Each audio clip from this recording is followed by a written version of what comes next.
Welcome back to Doors and Corners. I'm Brian, I'm Zach. and tonight we are delving back into Phase 1 of the MCU with Thor. Just Thor, no subtitle. Thor 1. The original Thor. Well, not, right? There was And some weird, other Thor, Keep the Rights or what? something. Wasn't there, some other... It's like the Captain America movie that, nobody thinks of, or the Punisher movie, because it's just, doesn't Uh, really count. Or was he in a show? I know he appeared he on was in a film. show. He was in a show. He was in the He was Hulk show, in that's right. uh he was in the Incredible Hulk. And there was some sort of attempt at an Avengers TV show at one point that also used him, but in a really he was very brown. I remember that, and and his hammer was kind of small, Ah, which you don't usually associate a with brown. small hammer Thor. But this is Mhm. definitely, for all practical purposes, this is the screen debut of the character in live action. Yes, he had never been seriously attempted in a way that anybody would remember. Um, and it, how do I say this? There are a lot of people that will put this at the bottom of their MCU tier list. Funny thing, in between our recording of MCU movies, I actually graded all of the MCU movies and made a nice little A through F tier list because S tier is stupid and doesn't exist. Um, but I realized that this movie is way better than people give it credit for, and it has some significant issues here and there, but man, it's just tell me, Brian, honestly, if you were given the task, take the mythical legend of Thor, the god of thunder from Norse mythology, and turn it into a accessible superhero movie that can connect with another movie about a billionaire in a tech suit. Do you think you'd be able to make it as good as this? I no. Well, me definitely not, because I am not a creative person. This is the extent of my creativity. Anybody who's been listening to us knows the low bar. Um, but the Hey, I love admiring creative people, you though. is good, you is kind, you is important. Thank you. No, this is because I know that there were several other people who were conceptually working on this film before Kenneth Branagh took it over. I think, but Del Toro was looking at it for a little while, and so was uh, what's his David face? S. Goyer, Goyer. Yeah, he's which so weirdly hit or miss. He's done some amazing things and then just some really awful things. oh my god, this guy will sit there and he will help write the story and screenplay for The Dark Knight, and then he'll turn around and make freaking Blade Trinity. Yeah. What devil did he do a deal with for that? Was he the main guy in the first season of Daredevil? Was that him? No, Or that was no, Knight. that was Goddard. That was No, S. no, Knight. S. Knight. Really? That was Drew Goddard Yeah? that did. Maybe it's Poe. Okay. Anyways, but yeah, Um, this is so I can't. It would be very hard because yeah, you already have the tone that's been even S. set. Knight. You already He's the have children. tone being set up by Iron Man. At this point, Iron Man 2, The Incredible Hulk. I believe this and Cap First Avenger were kind of in production around the same time, I believe. And Kevin Feige was starting to really come into his own as kind of a creative, shepherd for the whole thing. But at the same time, Juggernaut. the Kenneth Branagh, I can't imagine really any other approach but the kind of Shakespearean approach. I mean, and it got, and we'll talk about this as we go through the Thor films and the Avenger films. I am not as much of a fan as others at where they turned him into more of a comedic relief character with weird bits of intense drama thrown in. But I feel like you could never have, and I would imagine that even the creatives in charge of those later films wouldn't have started him there. You kind of need a Shakespearean story to kind of ground this fantastical world, because this was, it's funny, people talk about like Guardians, and I love Guardians, especially for the first one specifically, although they're all actually pretty good films, but the first one's special as being kind of the Mm-hmm. MCU's like, oh yeah, we're doing space, we're doing like, it's a wacky. I'm like, no, no, no. Cosmic. Yeah, and I all respect to that film, but this movie did it first. Not with as much fun, but it definitely, but it gave it a sense of weight, a sense of drama. I mean, Asgard is just a beautiful. I want to talk about as we watch this, the costume design, the colors, the Mm-hmm. just, it's funny whenever you go to whatever podunk town in New Mexico that is on Earth. Comparatively, Asgard is just beautiful. Uh, and so I like all that, and I think Chris Hemsworth was a good choice for sure. The bleached Mm-hmm. eyebrows are a little weird, we'll talk about that. Okay, I didn't even realize, to be totally honest. I never noticed it. I was like, so I watched this, as telling Zach before we started recording. I watched this for the first time in a few years last night. Just my daughter, who loves the MCU, was like, "Hey, you want to watch Thor?" And she's like, "Yeah, I want to watch Thor." And she pointed out before I did. She's like, "Why does his face look kind of weird?" And it took a second to be like, "Oh, it's because his entire beard, mustache, and eyebrows are all bleached. Also, just oh, it looks." And what's funny is that from some angles it looks fine, and in other angles it looks weird.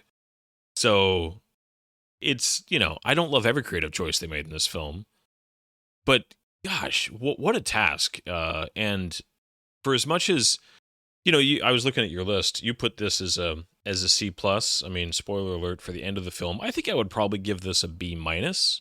So not like a massive increase, but I think I would give it into the B category somewhere. Upon a rewatch, I would actually agree with you. I think that it does deserve something a little bit higher than a C. I think that it's more than just acceptable, Yeah. which is kind of how I put C. Um, it is exceptional in some ways. My main issue is with one of their story choices that, in my opinion, it didn't need to be as there's something that they could have done that would have made the movie so much better, but they didn't do it, and it didn't need to not be there, essentially. Yeah. Like, there's no reason why one of its biggest criticisms that I've seen from multiple people being like, they could have done this better. There's no reason that it had to be that way. Hmm. Um, but they just kind of went, eh, let's just write it this way. Yeah. Well, And yeah. yeah, as much as I feel like defending this movie because it is generally considered in that, if you're going to split the MCU into thirds, most people put it in the bottom third. I Hmm. I feel like defending it because of that, but at the same time, I want to be careful because this is not Winter Soldier. This is not Infinity War. This is not Guardians 1. But it also is a movie that last night I truly enjoyed watching it. So, trying to give it Oh yeah. credit while Oh at the yeah. same time as we watch it. And actually, almost every criticism I have is in story choices, specifically with timing. And there's definitely a couple very convenient things that happen in the plot that's like, yeah, that just you just was right there and you just move on with it and let's not think about that too hard. Um, Yeah. but I think where it really succeeds is again in design. I think tonally it actually is pretty solid. We talked about this, with Iron Man. This movie also nailed the cast. I mean, obviously Chris Hemsworth and Tom Hiddleston are like, big deal, but like Idris Elba, I'm not like a massive Natalie Portman fan, but I thought that she was perfectly serviceable in this movie and did a good job of what she had. I mean, you got Greg, Clark in this. Just his little bit is great. You have, I think, the Warriors 3 and Sif. Is that how you say it? Or just, Yes, Sif. yeah. And so we got, the late, great Ray Stevenson, just, only having a few memorable scenes, but just having fun with them.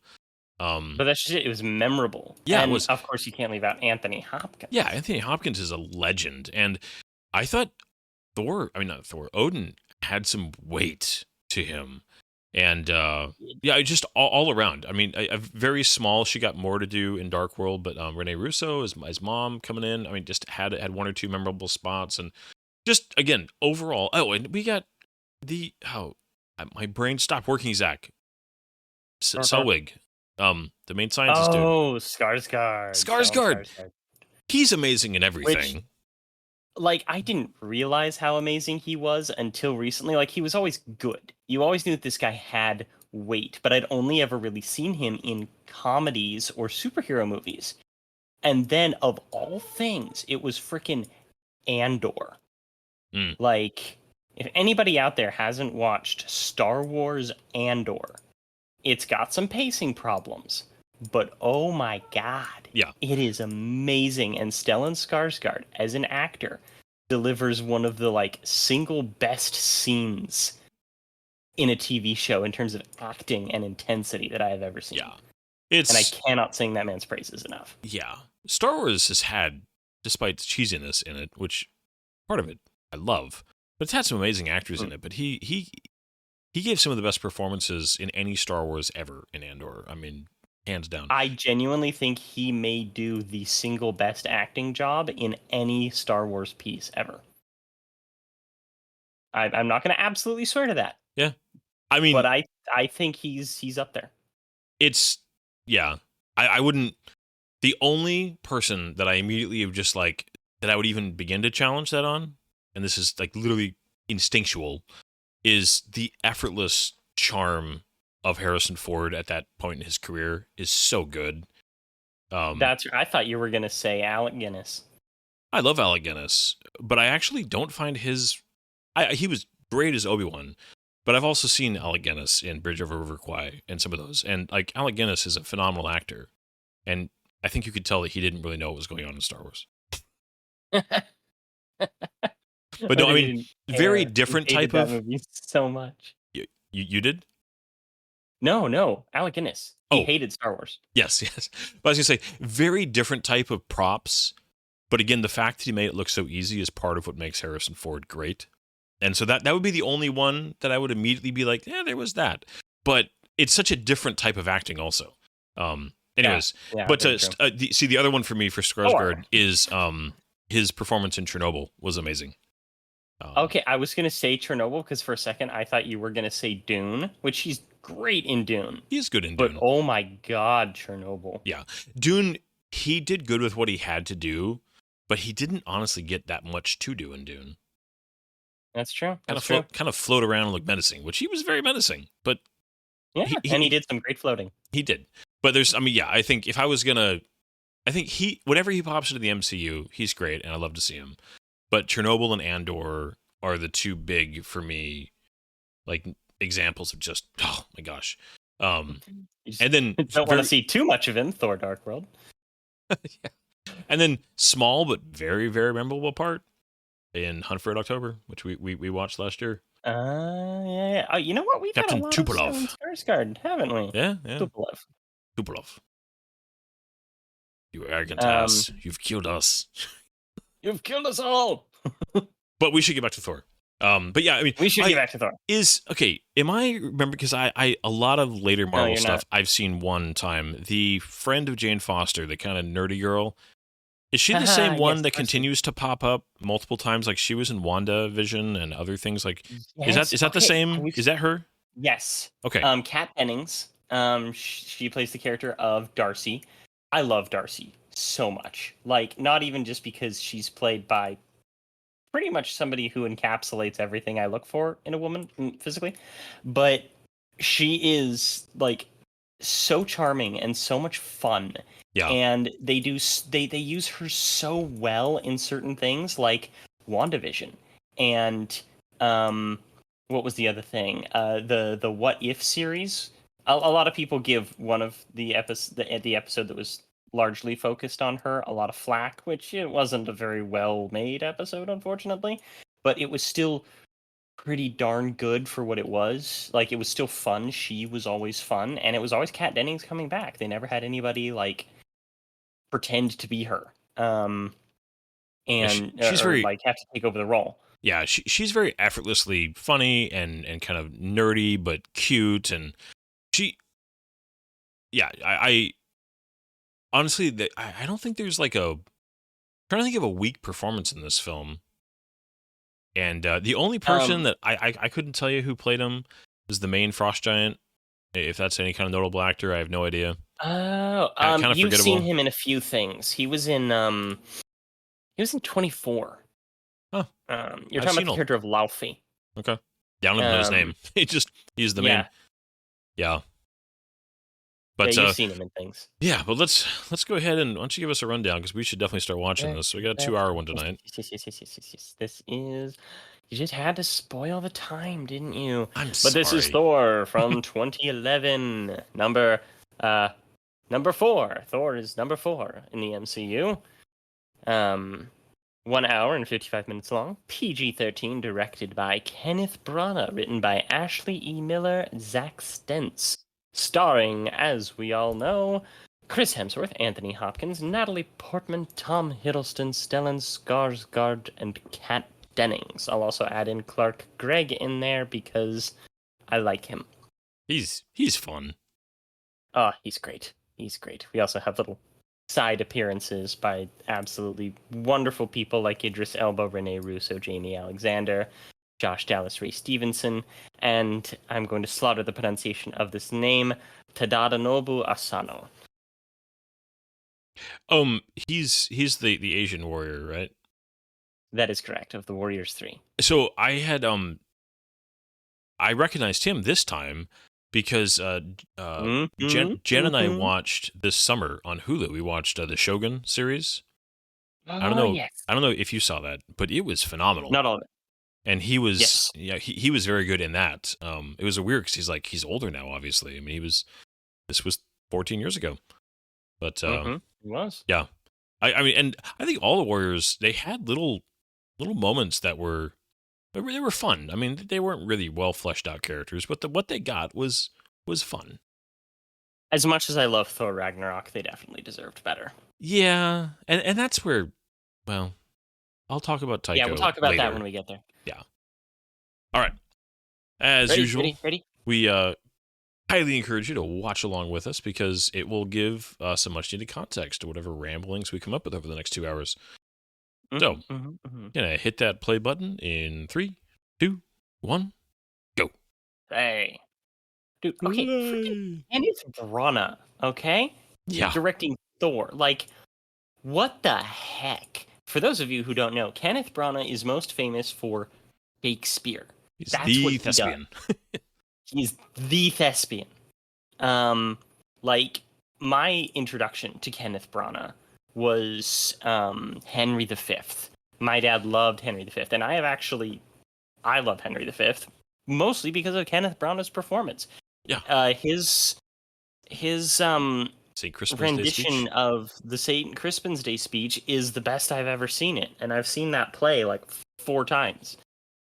And then a lot of people my age would know him as an actor from Harry Potter and the Chamber of Secrets as Gilderoy Lockhart, the fraudulent Defense Against the Dark Arts teacher.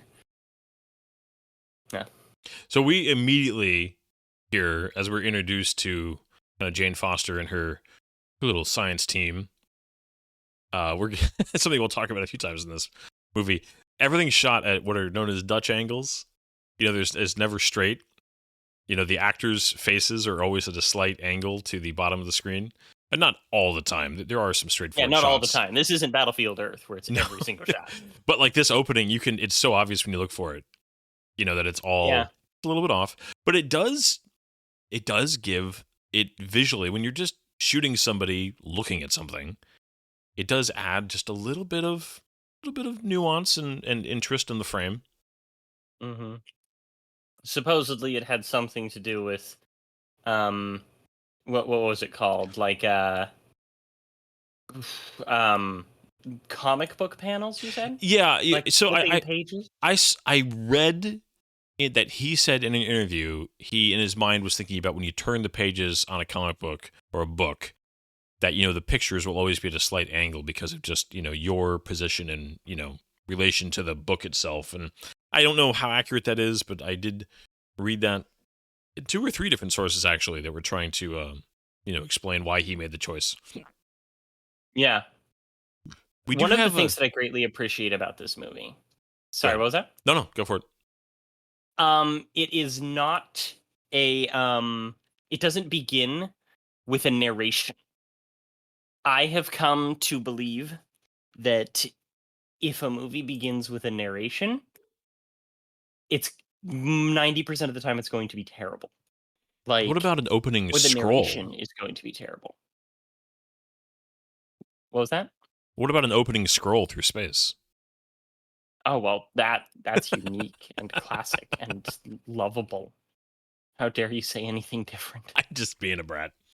I do I love, know, by the I know way, you are. that this very narrow, top-heavy vehicle spun so perfectly when it absolutely would have flipped over with what they just did. Right? Uh, But there's stuff we like we do have the trope here, though, of shoot something and then jump back and like, how did we get here? Like that.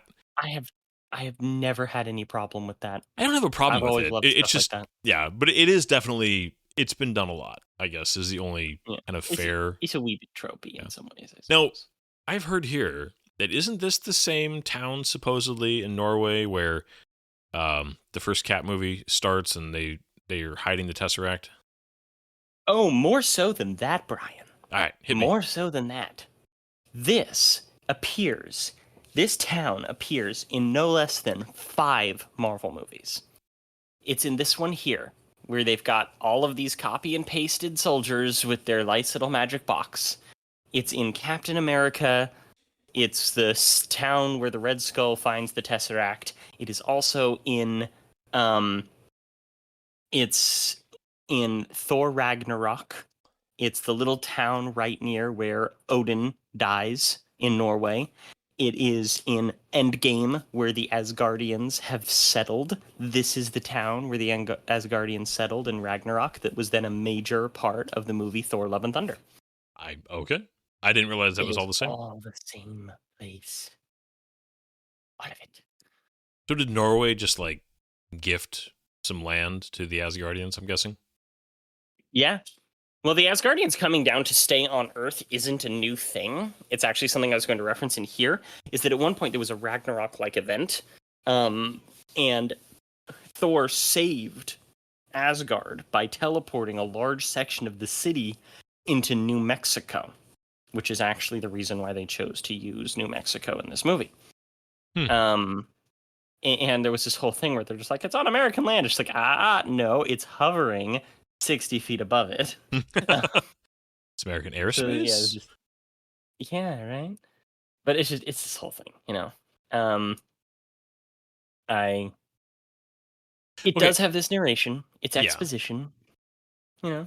I feel like this would be hard though because it would be incredibly challenging to introduce Asgard without any narration at all. I mean, if you didn't have narration, you would just have to work in a tremendous amount of exposition and just kind of showing parts of it. You would have to write good chunks of the movie to just explain and introduce ideas and technology and stuff like that. And I feel like they could have gone way harder in this direction if they had, a lesser filmmaker would have had way more than this. So while it's not Mm-hmm. perfect, I feel like thankfully it's not overdone. Dude, but the score, man, This, yeah. fantastic. So there was And like they two don't two or use three it. videos that all brought up the score and being like, if you actually listen to this score, it's one of the best scored MCU films. I think that it's up there with like Captain America in terms of just like how good they did the score. And but the difference is the Captain America theme went on to lead into the Avengers theme. Like the Captain America theme is a thing. Yeah. But Thor, when it came to music, just kind of drifted away after Thor Dark World, and they stopped using it. And I personally think it's a huge loss. Who do Uh, you have right in front of you? Who wrote the score for this film? By oh, I any did. chance, if Where you did I still put have it? IMDb up, I do. I do think this Ooh. scene is just really interesting because it does kind of show you immediately that one of the themes, we'll talk about this as we go through it, that I wouldn't call him a villain, but Odin definitely has part of the villainous plot in this film when it comes to how his sons turn out. Yeah, he's got problems. I think I would never describe him as the villain. I would No, describe him as being irresponsible and thus an instigator. yeah, Um, yeah, well, as much as, and we'll talk about this multiple times, I'm sure. Loki, what makes Loki a very interesting and sympathetic character, especially in this film, is he was kind of set up to fail by his dad, by Odin. Um, if you I really don't think think he about, was well, inadvertently, I mean, inadvertently. Yes, I don't think he was set up to fail. I think that he was Odin's biggest problem. Odin's biggest mistake was lying to Loki. yeah, Because if his intention was to use Loki as a piece of peace, as a tool of peace, um, then like that makes a lot of sense. It goes back into that kind of classic hostages thing that they used to do way back in the day when it came to royal families. yeah, It all makes sense in that area, but him not telling him about it is the biggest problem because yes, they're both destined to be king. He's destined to be king of Jotunheim, but they're just like, yeah, because Loki ends up moving too fast in order to achieve his ambition. yeah. But it definitely is a good. That's where I will say again, I love the themes of this film because Mm-hmm. there's definitely a bit of those kind of secrets long term are basically never positive. That good Yeah, things never come out of them. Um, it's it, it yeah, it almost creates a type of character arc for Odin throughout all of these movies, especially leading um into the other two. And Ragnarok especially is this idea that he so regrets what he was, he'll do anything in his power to hide it. And it ends up being the things that his people pay for more than he ever does. yeah. We do have And I that's kind know of a tragic thing yeah here, you know? yeah. I know there's plenty of little Easter eggs, right? Like there was, didn't we? We Mm-hmm. just glanced the Mm-hmm. Infinity Gauntlet right there. Supposedly a fake Infinity Gauntlet. A Yes. lot of people think that the excitement that people had over seeing the Infinity Gauntlet in this is what led to them deciding to make the Infinity Stones the big thing. Yeah. Yeah. So with Loki, and this will be jumping ahead a little bit in the plot. I've always kind of interpreted his turn as in his mind he really was looking for Odin's love. And there was multiple times where, including this, where he was trying to set up a scenario where he could make his dad proud in a really messed up I way. think Or do you see it a little bit differently? I I don't think in a really messed up way, yes. I think that his intention was to sorry, the sound effects Yeah. of the destroyer just like they gets me. I love it. Um I think that the intention when it comes to Loki's character was to create a situation in which his father was proud of him. He gets the recognition and authority that he always wanted. He gets the one up on his brother that Yeah. he always wanted without actually killing Thor. Yeah, like I think he wants, like he well, one, he just kind of can't help but to do it in a manipulative way. But he wants something that's very understandable, but he just goes about it in a very, you know, in not a good way. Yeah. Um Not And a then, good way at all. yeah, obviously, and past this film, there's more layers that get added onto that. But yeah, this whole Mhm. I was about to say though, man, the costume design. Looking here at Thor and then Odin and Loki. This is the only time you really see Odin in his like his armor here. He's like kind of almost ceremonial armor. I think Mhm. he has it when he goes and rescues Thor also. But man, just looks good. Mhm. And He Thor. apparently didn't really care about his role all that much. He was just like, put me in armor in front of a green screen and have me shout things. Okay, can we talk about the Destroyer for a second too? Yeah, that's the destroyer. I freaking love the Destroyer. It's Yeah. something just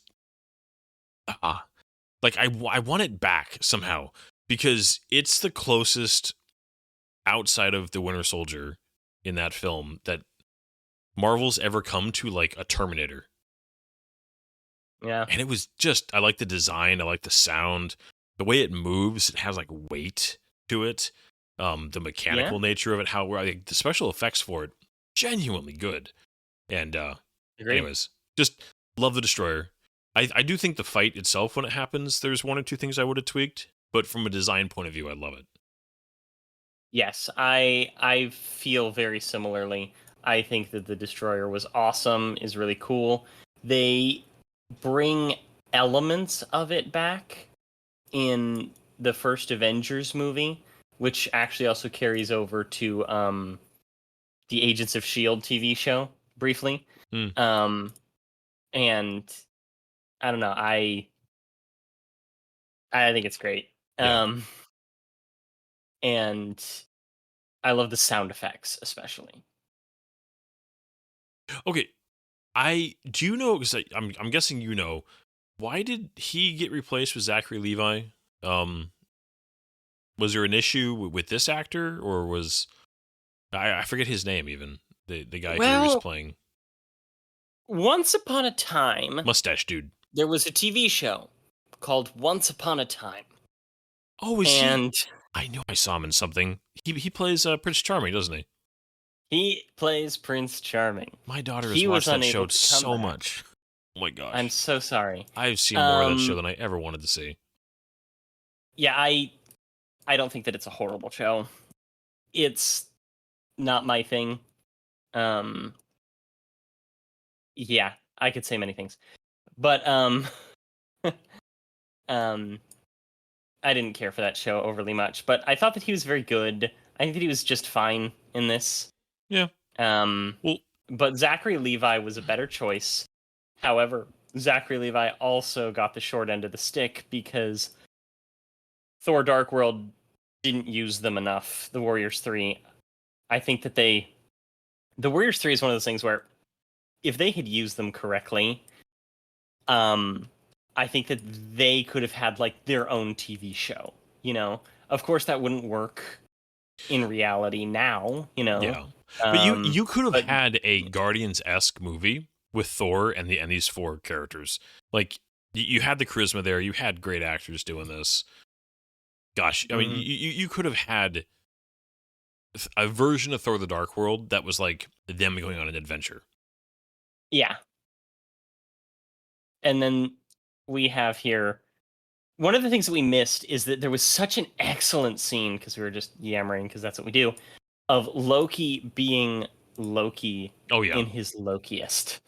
Just the cunning, conniving, um,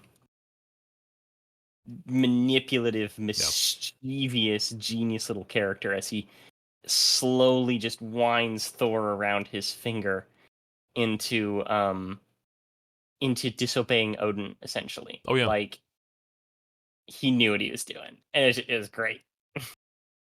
Great scene.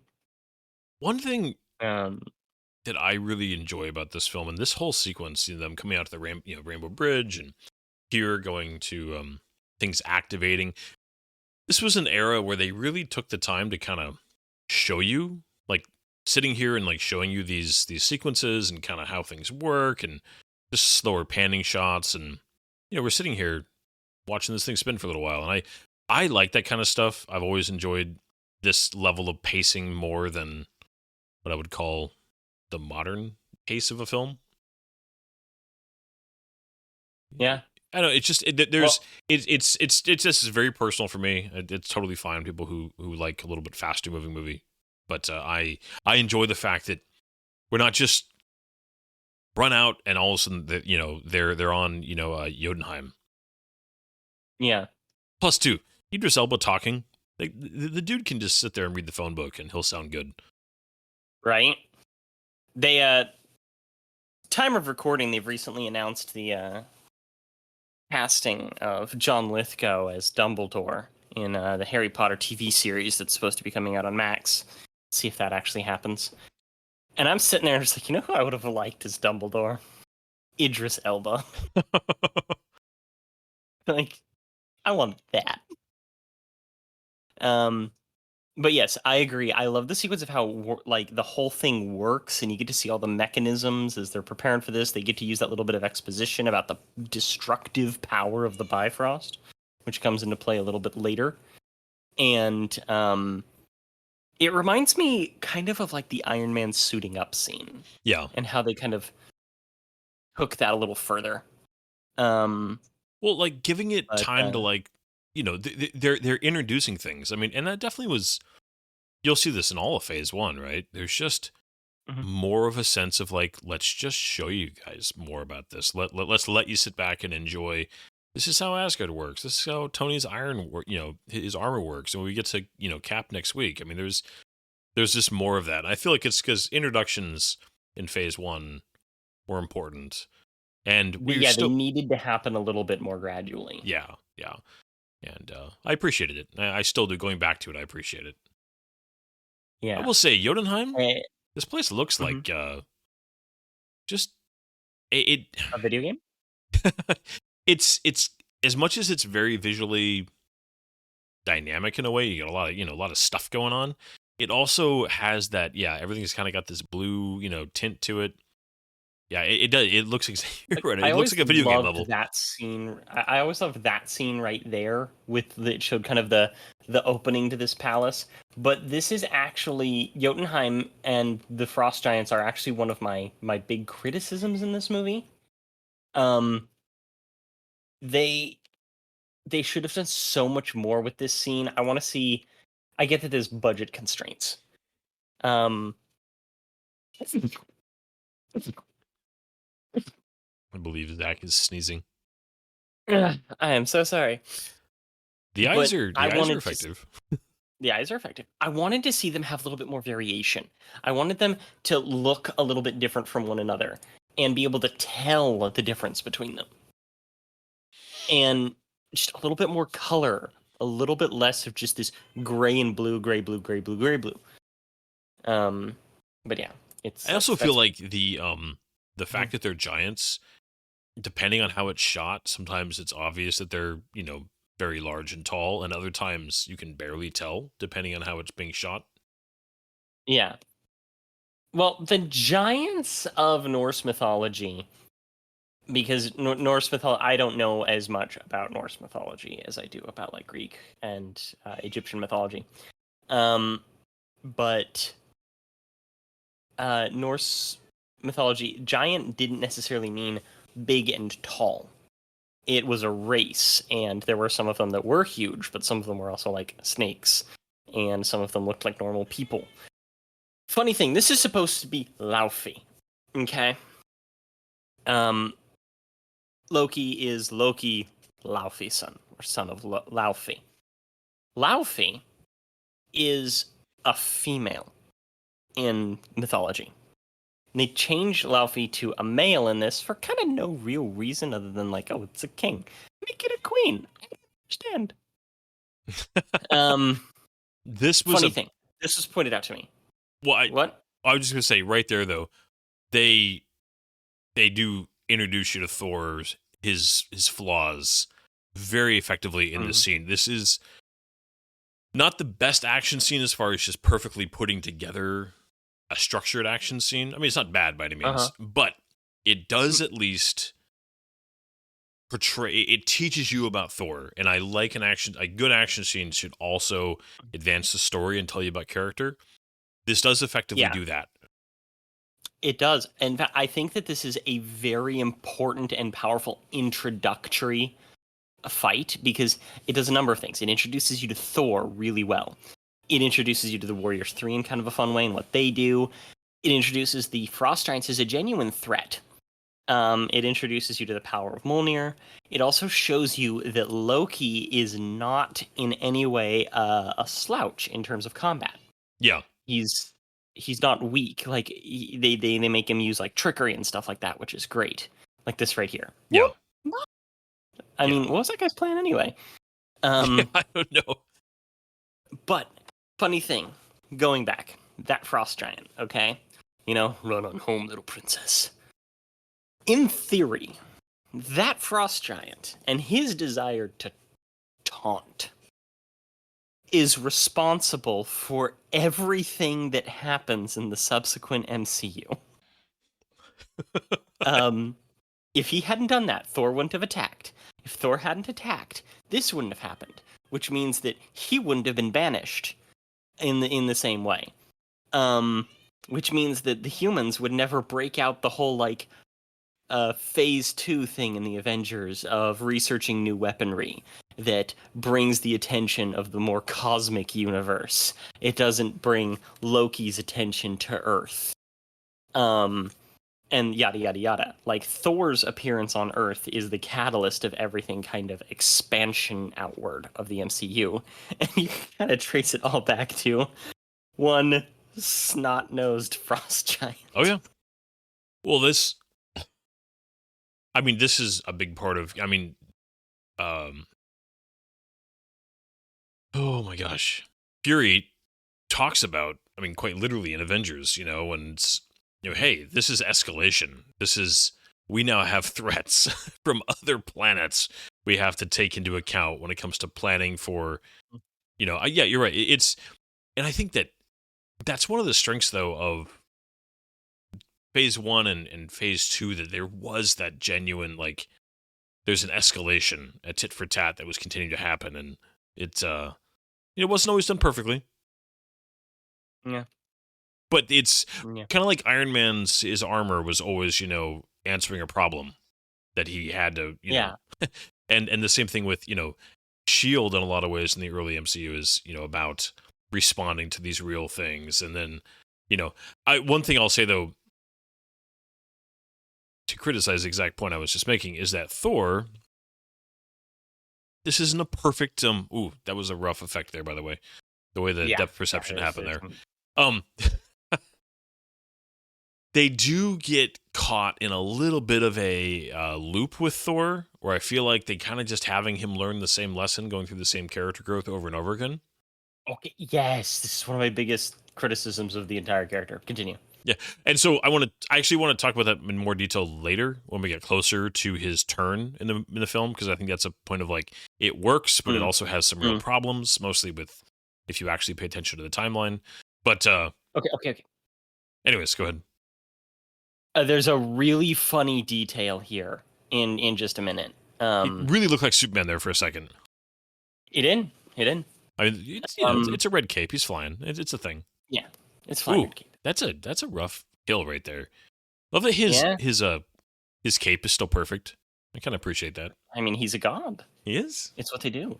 I love the costuming, by the way. I think like there's a little bit of a plasticky sheen to it, and there's one scene later that's a huge criticism of mine with Sif's shield, where they make it seem like, ooh, it's so strong. It's just like she looks like she's holding plastic. Yes. It moves like it's plastic, and it bugs the crap out of me. Okay, right here. Look at the horse. All right. Yeah, I did not, until this was pointed out in a video, I never caught the fact this was an 8-legged horse. It's an 8-legged horse. Okay, look at this. 4 things. That is Sleipnir, I think it's pronounced. Which is just, I don't know, I love it. It's this great 8-legged horse. But also when they return back, the horse is suddenly gone, and you're like, hey, wait a minute. Yeah. Sleipnir was also Loki's daughter. Loki turned into a female horse and got pregnant and gave birth to Sleipnir, the 8-legged horse. along with his daughter Hela, otherwise known as, Kate Blanchett from Thor Ragnarok. There's some weird stuff in Norse mythology. mythology is weird. Well, It's just Norse especially. Norse gets an exceptional level of weird.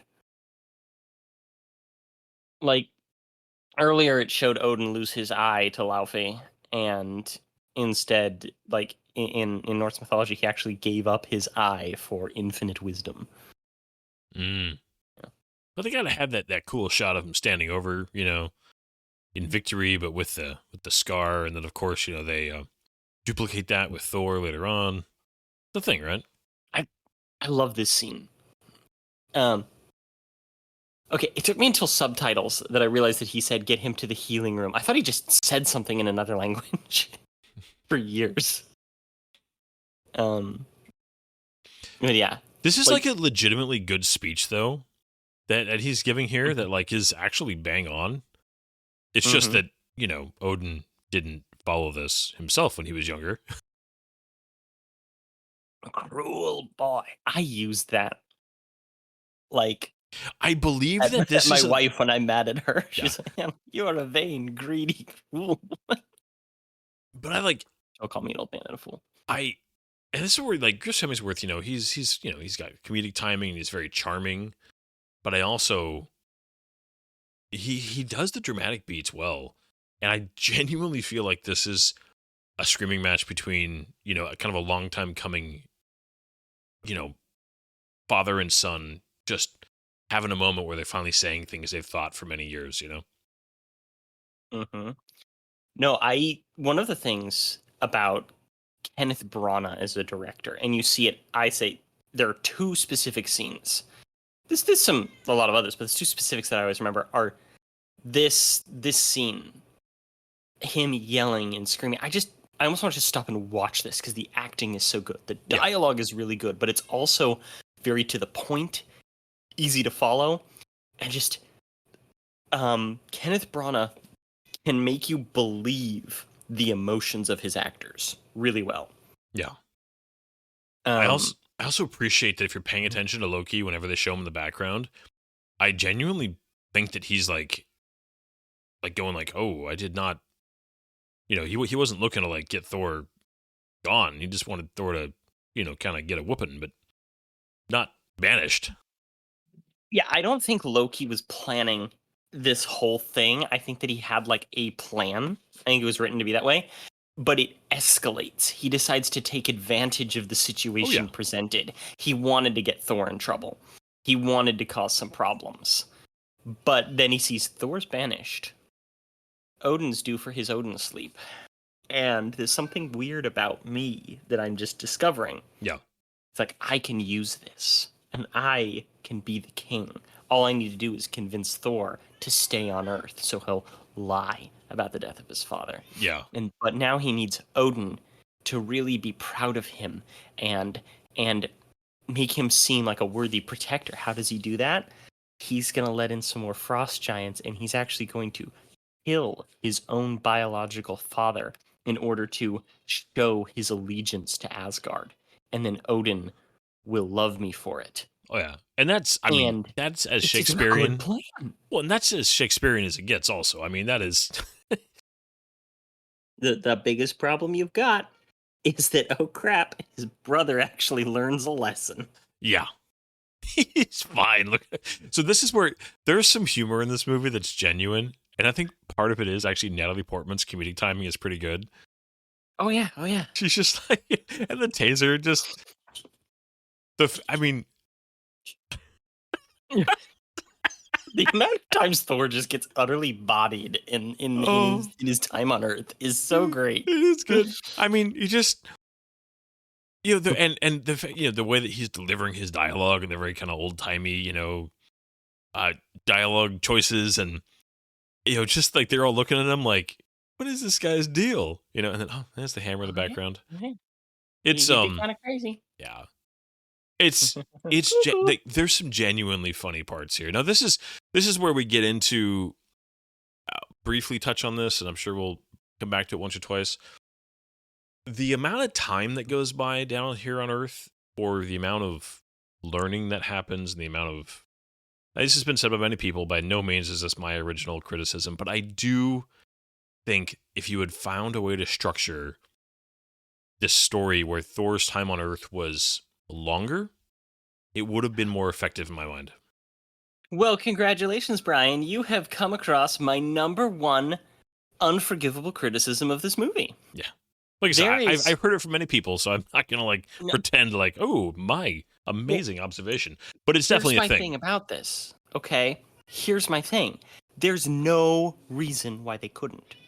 Oh, yeah. No reason You whatsoever. absolutely, you Like could have easily had a time lapse here or some kind of fun montage or something to make this be months, exactly, at it least wouldn't. months. And it would be so good. You'd be able to establish relationships. You can make him learning more about the human world, falling in love with Jane instead of just a quick weekend infatuation. You could establish Loki's rule. Yeah. How does Loki rule? Is he a good leader? Is he a bad leader? And really, all it would take is a couple extra scenes. Yeah. Like literally, I feel like that was entirely within the range of script and money for this movie. And they're just like, no. Oh, this guy's also a comic book writer. Oh, really? Or illustrator. I can't remember. There's three major cameos in this. One of them, of course, being Stanley later. But the first guy to find the hammer, and then another gentleman who is sitting in between Volstagg and Sif at the banquet at the very end is another one. This is I where am. everybody learned about Einstein Rosen bridges, Oh, yes. and it's just like, Although I some will horizon. give this scene all due credit because nobody folds a piece of paper and pokes a pencil through it. Right? Not until Thor: Love and Thunder. Because that's such an overdone thing. But It is. Like, I get how good it was in Event Horizon, but everybody does it. yeah, even It's Nolan even did become it. a joke in certain areas. Like, oh, I can't remember what show it was, but they were like, aren't you gonna fold a piece of paper and poke with a pencil? Yeah. Yeah. But yeah, I mean, I do wonder because the running time of this film is so perfectly under 2 hours that I wonder if they had a mandate when they wrote it. You know, they had to keep it under 2 hours. But I mean, you literally would have to add 10 minutes to this film to make this, a couple months stay. Oh no, not even 10 minutes. You could, because you have to realize that with the whole adding time, you can actually take away from other places in the movie. Yeah. And yeah, I think that they could very easily have done it. It wouldn't have even been 5 minutes. Potentially. I'm not a filmmaker. Yeah. I know some things about filmmaking, but that's like not a hugely difficult thing to do, and it would have made the story have so much more depth. Well, and I think it would have made it seem more because as much as the Thor learning the same lesson, I love that she reloads her taser there. Yeah. As much as this is like low hanging fruit, comedic wise, it's still funny. Just he takes No, that I hit. love Natalie Portman's reaction. it. Oh, it's good. Yeah. This whole sequence, I love this that they let this happen before Shield moves in because Uh-huh. this would 100% happen. Mm-hmm. Bunch of guys just like, hey, we got a new thing to do There's a thing. because we are all really bored out here. Yeah, it's New Mexico, man. Really quickly, And this guy just looks like every New Mexico guy I've ever met. what what do you think of the design of Mjolnir in this film? Perfect. I think that if it had been, it's just the classic hammer look of Mjolnir. Hi, Stanley. Stanley. Um, That's a good bed flip of also. Mjolnir from what you call it, mythology. You know, it's classical. There's a reason that it's around. You see so many edge lords with that, like, tattooed or wearing necklaces with it and stuff like that. It's good. It's fine, but I don't know. This thing, it looks heavy. It looks good. It looks a little sci-fi. So Gratuitous shirtless scene with I'm about that. to say this is such a gratuitous scene, but I will say this: if I had spent as much time in the gym as Chris Hemsworth obviously did, I would want to shoot this scene also. I'd be Yeah, like, hey, I did not spend all that time in the gym to wear shirts. right. The guy is Like just this look at is. that. Sorry, I'm very I don't want to look at it. It makes me sad. oh see, It makes me insecure. I'm very straight, but dang. Yeah, nobody's that straight. So that was a fun little cameo right there. The name tag was isn't that like Uh huh. Thor like as a regular dude in one of the Jack Kirby storylines? Oh, in the original Thor comic, Thor was sent down to Earth because he had been banished because he needed to learn a lesson, but he wasn't his memories were taken away, and he lived as Dr. Donald Blake. And then eventually Dr. Blake, following some mystery stuff, finds his way into a cavern and he finds Mjolnir, and he can turn into Thor by tapping it on the ground, much like he does in Thor Ragnarok. Um so yes, but they decided not to do that. Originally um that was going to be a storyline that they were going to do. Do you know about the casting of Thor and how that was very kind of I wouldn't say controversial. One of the interesting things is there was no like controversies about this movie. They didn't have like tons of behind the scenes drama or anything like that, which is almost rare. I'm learning in the movie world. Yeah, Um, I read though that Kenneth Branagh he runs a just a nice, clean, straightforward. Like most of his movies are pretty drama free, from what I've read. yeah, I've read similar Well, things. I believe part of that has to do with the fact that he's so well respected that people show up to one of his films and just like, yeah, we're gonna do what he says. Yeah, but they were going to do the Donald Blake storyline thing. They were going to have this one actor who's been in a lot of things that I haven't seen, but the thing that I mainly remember him from is the movie Kingdom of Heaven. He has this small part, but he's this unnamed character who's a big part in the first half of the movie. But his name is Kevin McKidd. He's known for things like Train Spotting and Dog Soldiers. Um, he he's been in stuff like I want to say Outlander. Um, he was in Rome, um, alongside what's his face there, Volstagg, and a lot of people know him as the character from Soap from the modern Oh, he Call of Duty voices. Okay, games. he is the mocap for Uh Soap. huh. Okay, I Uh, apologize for anybody out there that is just going to be like, how can you not know the answer to that question? Is that the Tesseract, mm, or no, is that where the ether comes from, or is it neither? that's neither. That's It's just a the thing. another criticism that I have. It's the Jotunheim casket, and it's just kind of the MacGuffin. So it's the You know, casket. they want it back, It looks so similar and to the yeah, Tesseract, though. And even like at the right angle, you feel like you could almost see an angle in there, like a cube. But I'm watching this and I'm like, that can't be the Tesseract. The Tesseract's already on Earth. It's at the, it was at the bottom of the ocean for a while, and then Howard Stark picked it up, and it's sitting in Shield forever, and like right, the Tesseract has been on Earth for a long time at this point.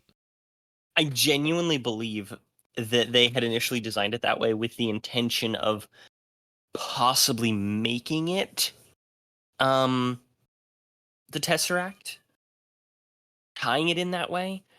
But I think that sometime during filming they were just like, let's not. They Let's definitely go made ahead it, and use this in Captain America. yeah. Well, the Um, fact that it's in the end credit sequence of this film where they show the Tesseract, and we're talking through this very mhm. important scene. I know we should. But it just it was like I'm like it's not the Tesseract, but it looks like it's the Tesseract, but it's not the Tesseract. This is the other scene that I was talking about, though. Oh, this is With just it's so good. yeah, this is Well, when you and see the emotion, especially in Tom Hiddleston. You know, he's yeah, and I mean I know it's no great statement to say that he's one of the best casting decisions the MCU made, but he is so good. I the original plan for the Avengers was not actually to have Loki be the main villain. He was supposed to be like the villain's toady. He was supposed to be kind of a co-villain. Um, but the performance in this, Kevin Feige, some others, they loved it so much. Despite a lot of his issues, Joss Whedon does have an eye for talent, and they all went, "What if we just use Loki? What if we just use Tom Hiddleston? And they were like, yeah, let's do it. And now we have the legendary performance. Yeah. He's But this is Loki's strongest movie by far. Yeah, I was just about to bring that up, and I want to talk about this more when we get to Avengers in a few weeks. Is I I'm not sure I like what Whedon did with Loki because Yeah, I've heard people reference him as Loki post being Whedonized.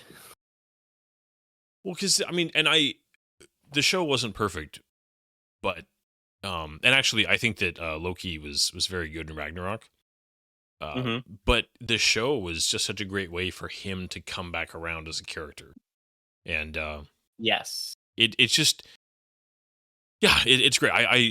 Loki's one of those where I feel like that's not an overrated, you know, praise of the MCU. It's like Loki's great. Tom Hiddleston is great. I love the truck, by the way, in the background there.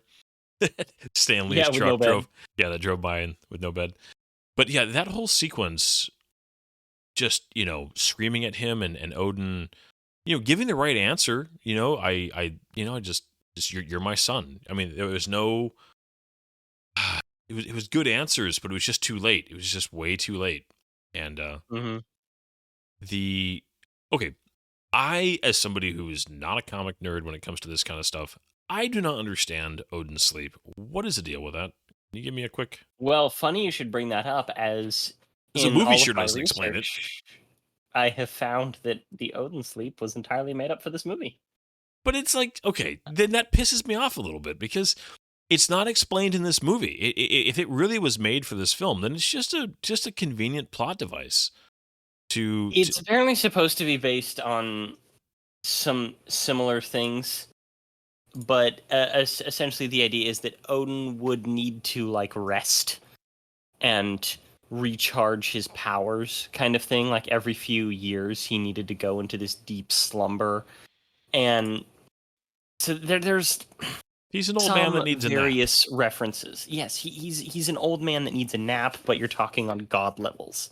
Yeah, So the whole I do naming not it like the that. Odin sleep is original. There is precedent for it in comics and in mythology. It's just not as overt. I wish they had explained it better in this film. And the only criticism I have with the scene where Odin and Loki were talking there, as good as the acting was, is that Odin just kind of like and falls asleep on the stairs. And it's a weird, like, because you're like, wait, what is happening right Well, now? it's supposed to Is be is reminiscent of an old man having a heart attack. They Yeah, just couldn't well, actually that's the kill thing. him. Yeah, that's the thing is though. I think the audience is like, I know I was confused the first time I saw him. I was like, wait, what is? Did he just die? Is he okay? What's going on? I wondered about that too. I And it's wondered like, about that too. oh no, he's just having a nap. He's having a nap at the worst time. It's not having a nap. It's he's I know. overextended Yeah, and he's exhausted and he couldn't hold it off any longer and he yeah. need his old man nap. Yeah, and I'm Okay, okay. I am being a little bit flippant, and I'm sorry about that, but it is something that genuinely bothers me about this film. But How dare you have a genuine criticism for this movie that I'm okay with? Go ahead. I was just gonna say, did you feel like Selvig was gonna die? Um, I didn't. I thought so. I thought somebody in this film would probably die. A Warrior 3, one of them would have died, or somebody. It would have just to give it a little bit, for Thor's turn, where he kind of learns his lesson and goes and sacrifices himself by staying in front of the destroyer. Is like, I think there could have been something to motivate that a little bit more, especially if you're going with this happens in like a weekend essentially. Mm-hmm. Anyways, okay. I don't find it inconvenient or too out of the blue that Shield shows up because that's kind of what they do, and I love Greg Clark so much. I love the hint of Selvig like kind of knowing who Shield is a little bit here when he's kind of like cautioning her, like, no, you don't understand, like there's a little bit of implied history there, or like he somehow knows something, which I always thought was interesting, Well, and they didn't really expand on it, but I still thought it was an interesting little choice to make in that scene we just watched. Yeah. Well, there's this conversation right here where he implies that he knows a scientist, and Shield showed up, and he never heard from them again. That's supposedly supposed to be a reference to him, because they even mention gamma research, so Yeah, it's a yeah. reference to Bruce Banner, right? But there's also a deleted scene where he actually name drops another former colleague of his by the name of Hank Pym. Oh, Um, wow. you know, Ant-Man. Yeah. But this was because, but that was removed because Ant-Man wasn't getting made. Because what most people don't realize is that Ant-Man was actually scheduled as a Phase 1 movie. Yeah. The Um, Edgar Wright version you're talking about? and it got pushed back to Phase 3, or the end of Phase 2, technically. Yeah. I mean, yeah. Um, It would have been interesting, but I mean, I could, and and he see is that the colleague. age. The colleague was supposed to be Hank Pym. Yeah, and we know, now Hank Pym was like one of the early members of Shield. So, yep. Mm-hmm. I enjoy this scene too. I like the reveal of Loki. Um, I enjoy. I feel like the Warriors 3 here, and their kind of reaction is a good mixture of, wait a minute, this is because there's the obvious respect for like the station, and that he would be the person that's supposed to be here, but they also still are like, wait a minute, like, this is played well. I think this scene is played well. Same, and you see him kind of reveling, which I like. Yeah. Um, Well, he's acting more stiff than he's really ever acted before, but I think it's because he's like kind of trying to like, all right, this is a situation I'm using to the best of my ability, but I also feel a little awkward, like he's brand new at this. mm. Yeah. Another thing is that apparently it was very difficult for Tom Hiddleston to act in that helmet. Oh, I He can says that one of the imagine. reasons why he was quote unquote such a good villain, as somebody asked, is that he was channeling all of his hatred of that helmet, which is why he never wears it again in the series, Yeah, he like gets at rid of it pretty all. quickly in Avengers Um, and is like, I'm done. yeah, and even then, sometimes the horns were CG. Ah, because even if you Um, made it a very light material, I can imagine that thing just being awful. well, one of the things that supposedly they tried was, and I found this really interesting, was actually making the horns of this super lightweight material, but also being able to fill them with something like hydrogen or helium, so that it would take a little bit of weight off. And I found that really interesting. Apparently, just they couldn't quite get it to work. And I've seen some other cosplay people experiment with similar things, and I find it really interesting. But yeah, that's my Yeah, I mean just um. it is hard. I feel like to balance the you know wanting to be accurate. I love the costumes in this film. You're trying to be comic. I mean, this is Thor's pretty comic accurate. I mean, obviously it's been Oh, interpreted to be something that can actually be worn, but just the six kind of circles and his cape and just the style. I appreciate they went for an well, that actual like metal wings on his helmet. That's good stuff. that particular look. Okay, so Thor here is not just Thor. Um, he is actually like an amalgamation of classic comic book Thor. I'm gonna sneeze again in a minute. Is a classic comic book Thor and the 2000 reboot Ultimate Thor, where he was a guy on Earth who everybody thought was crazy, had those 6 circles on his chest, and I'm gonna sneeze. I And uh, was also a little bit more of that like gruff. Um, he was much more of a gruff bully in that, and I'm glad that they went with a little bit of the softer, more jolly Thor, oh like the yeah. original. Well, because I like it was a little while ago when we were talking about something else, but the whole diner scene where he's still kind of off a little bit socially, which makes sense.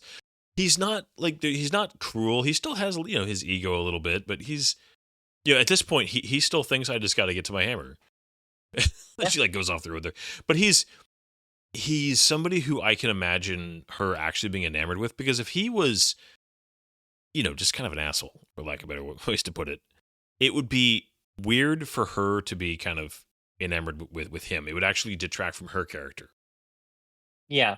It says so much about his charisma, his charm, um, as a person, and like as a character. Um, and yeah, I really like it. Yeah. He himself, perfect casting, because they were talking about potentially casting his brother Liam. And Liam Hemsworth is a fine actor. A lot of people think he's a douchebag of a person because of his marriage to Miley Cyrus, but I just don't know what to believe about celebrities. Yeah, it's But hard to I tell. feel like he does not have the charm and the charisma and the likability of Chris Hemsworth. Yeah, everything I've seen him in, he's been okay in, but like he, this is kind of an old fashioned way to look at it, I guess, as far as like in Hollywood. But Chris Hemsworth has that spark that movie stars have, and Liam doesn't. Yeah, I agree. Although I Chris agree. Hemsworth has really struggled outside of Thor to have anything really take off. I think Extraction is like the closest he's come with on Netflix, but yeah, he's struggled. Yeah, I could see that. But he is very charming. He's very just effortless. Well, like I was talking about with Harrison Ford a little bit. We were talking about the intro to this.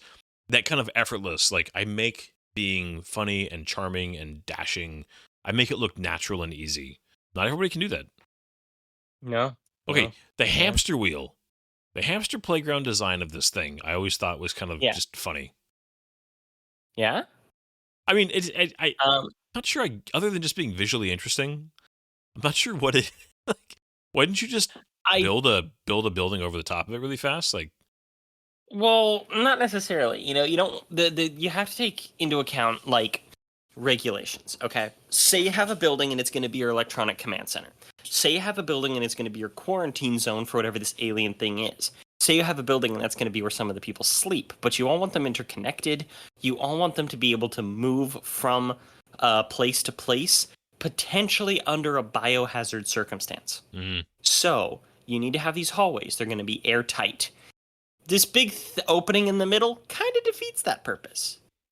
So I'm not going to sit there and say that it's a perfect theory, but having a base laid out where it's dealing with something alien and interconnected by all of these plastic tubes, I get that.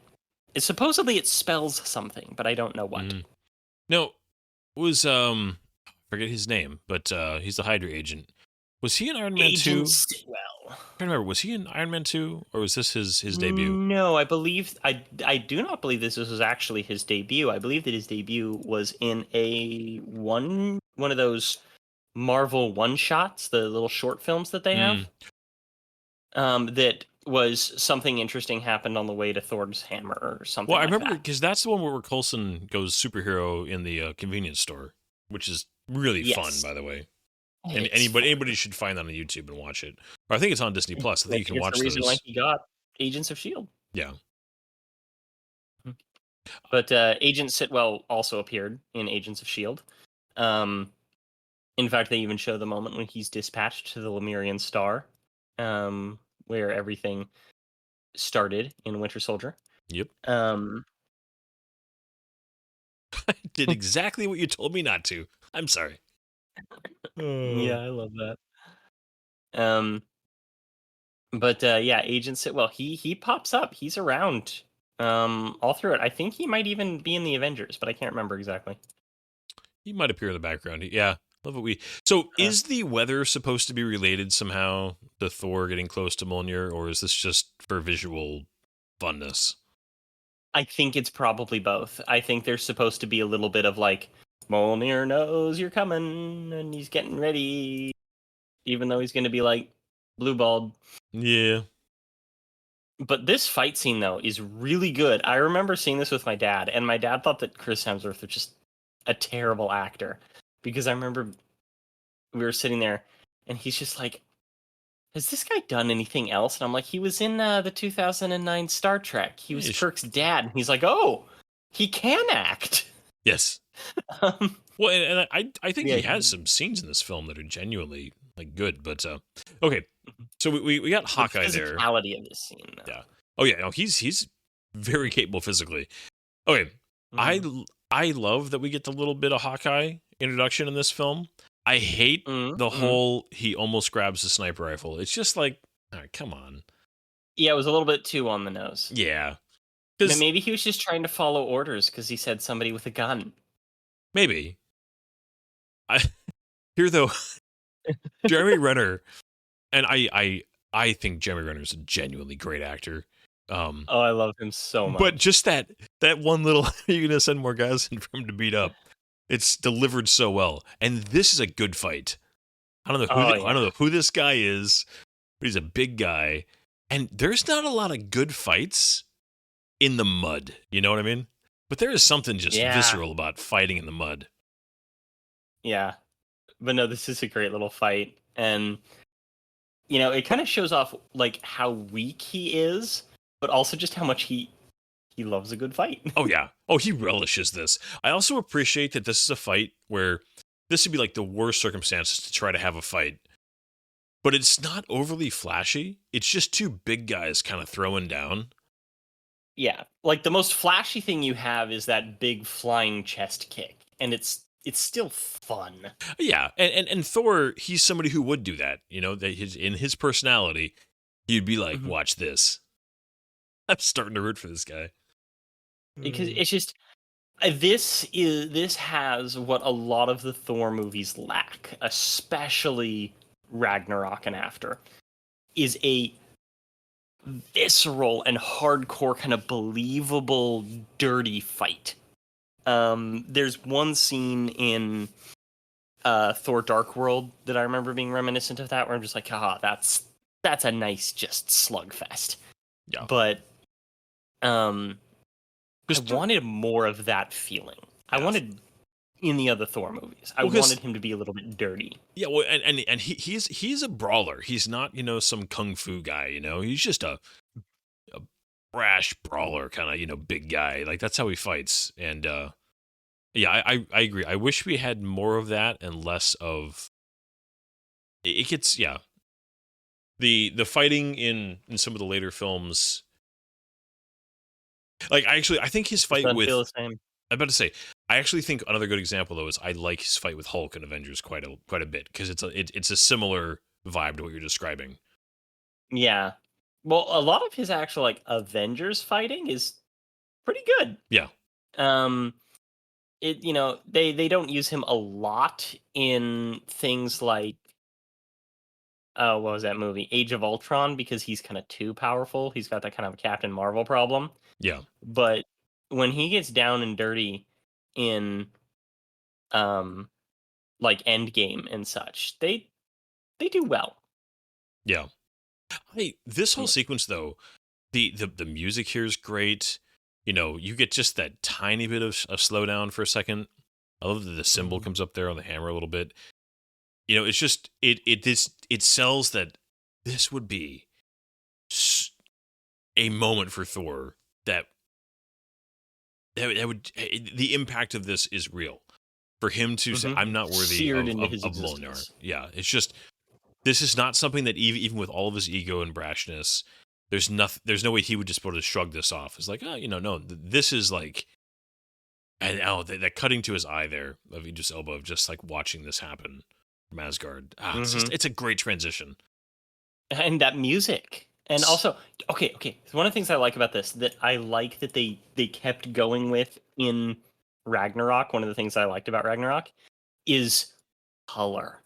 mm, I think one of the biggest disservices that Dark World did, because Dark World gets more hate than it deserves, but it also deserves some hate, yeah, is um the lack of color. It was so desaturated. It was so kind of Game of Thrones. yeah. Well, I Yeah. mean, it was directed by a famous Game of Thrones director, so there you go. Mhm. And I also really like this whole thing that one of the things that really bothers me about so many movies is the super skeptic. I have known several scientists in my time, whether they be professors who do teaching stuff or lab workers and stuff like that. And a lot of them are actually weirdly superstitious people. And you have this character who she's not sitting there going, oh, well, magic doesn't exist and X, Y, and Z and this and that and this and that. She's like, no. Maybe there's something to this we need to be paying attention to. And I love that. Well, Um, she's because it's reacting so against the grain. Yeah, but but I feel like she's reacting like a real person would when you're confronted with something like this. That's so just like I would be. Cuckoo. Yeah, I mean, it would be weird to not have this trigger a well, what if maybe I have been wrong about something, and somebody who Mhm. has what a scientist should have, which is intellectual honesty and openness to the to being shown something new would react. At least should. Um, somebody who's really stuck in their own idea and can't be challenged at all would struggle with it. I appreciate her and the fact that Selwig, he's like kind of asking her like, "Are you sure?" But he's not being like mean about it. He's not being derogatory about it.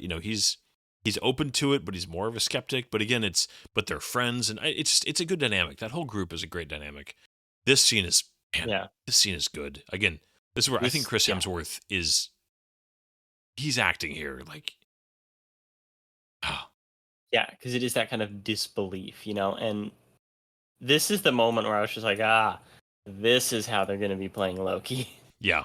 And Um, he's this is the first time you see Loki in that kind of the classic Loki look of kind of the thinner tie and kind of the long jacket and just I mean he does versions of this look all the way through the TV show mhm. and it Yeah, and it's a it, good it works look. for He Tom Hiddleston's rocks it. frame. Yeah. Uh, and he makes it sound so, like, victim-y. Yeah, Yeah. can I come home? Like I said, he sets up everything so well to be, um, And I like, make him not try and come back home. yeah. Well, and this is where I feel like there is a little bit of Loki actually truly being sad for Thor, but obviously not enough to actually you know change his mind about taking advantage of the situation to the fullest he can. Yeah. I feel very much the same. Um, Because and, Loki, like, go he's ahead. thanking the villain of the movie. It's just, Yeah. the everything about this is so messed up. But yeah, continue. Sorry. Well, yeah, Cutting in. just the Loki, man, he's such a messed up guy because he does love Thor, just not nearly as much as he loves himself, you know? And it's just such a he's Excuse me.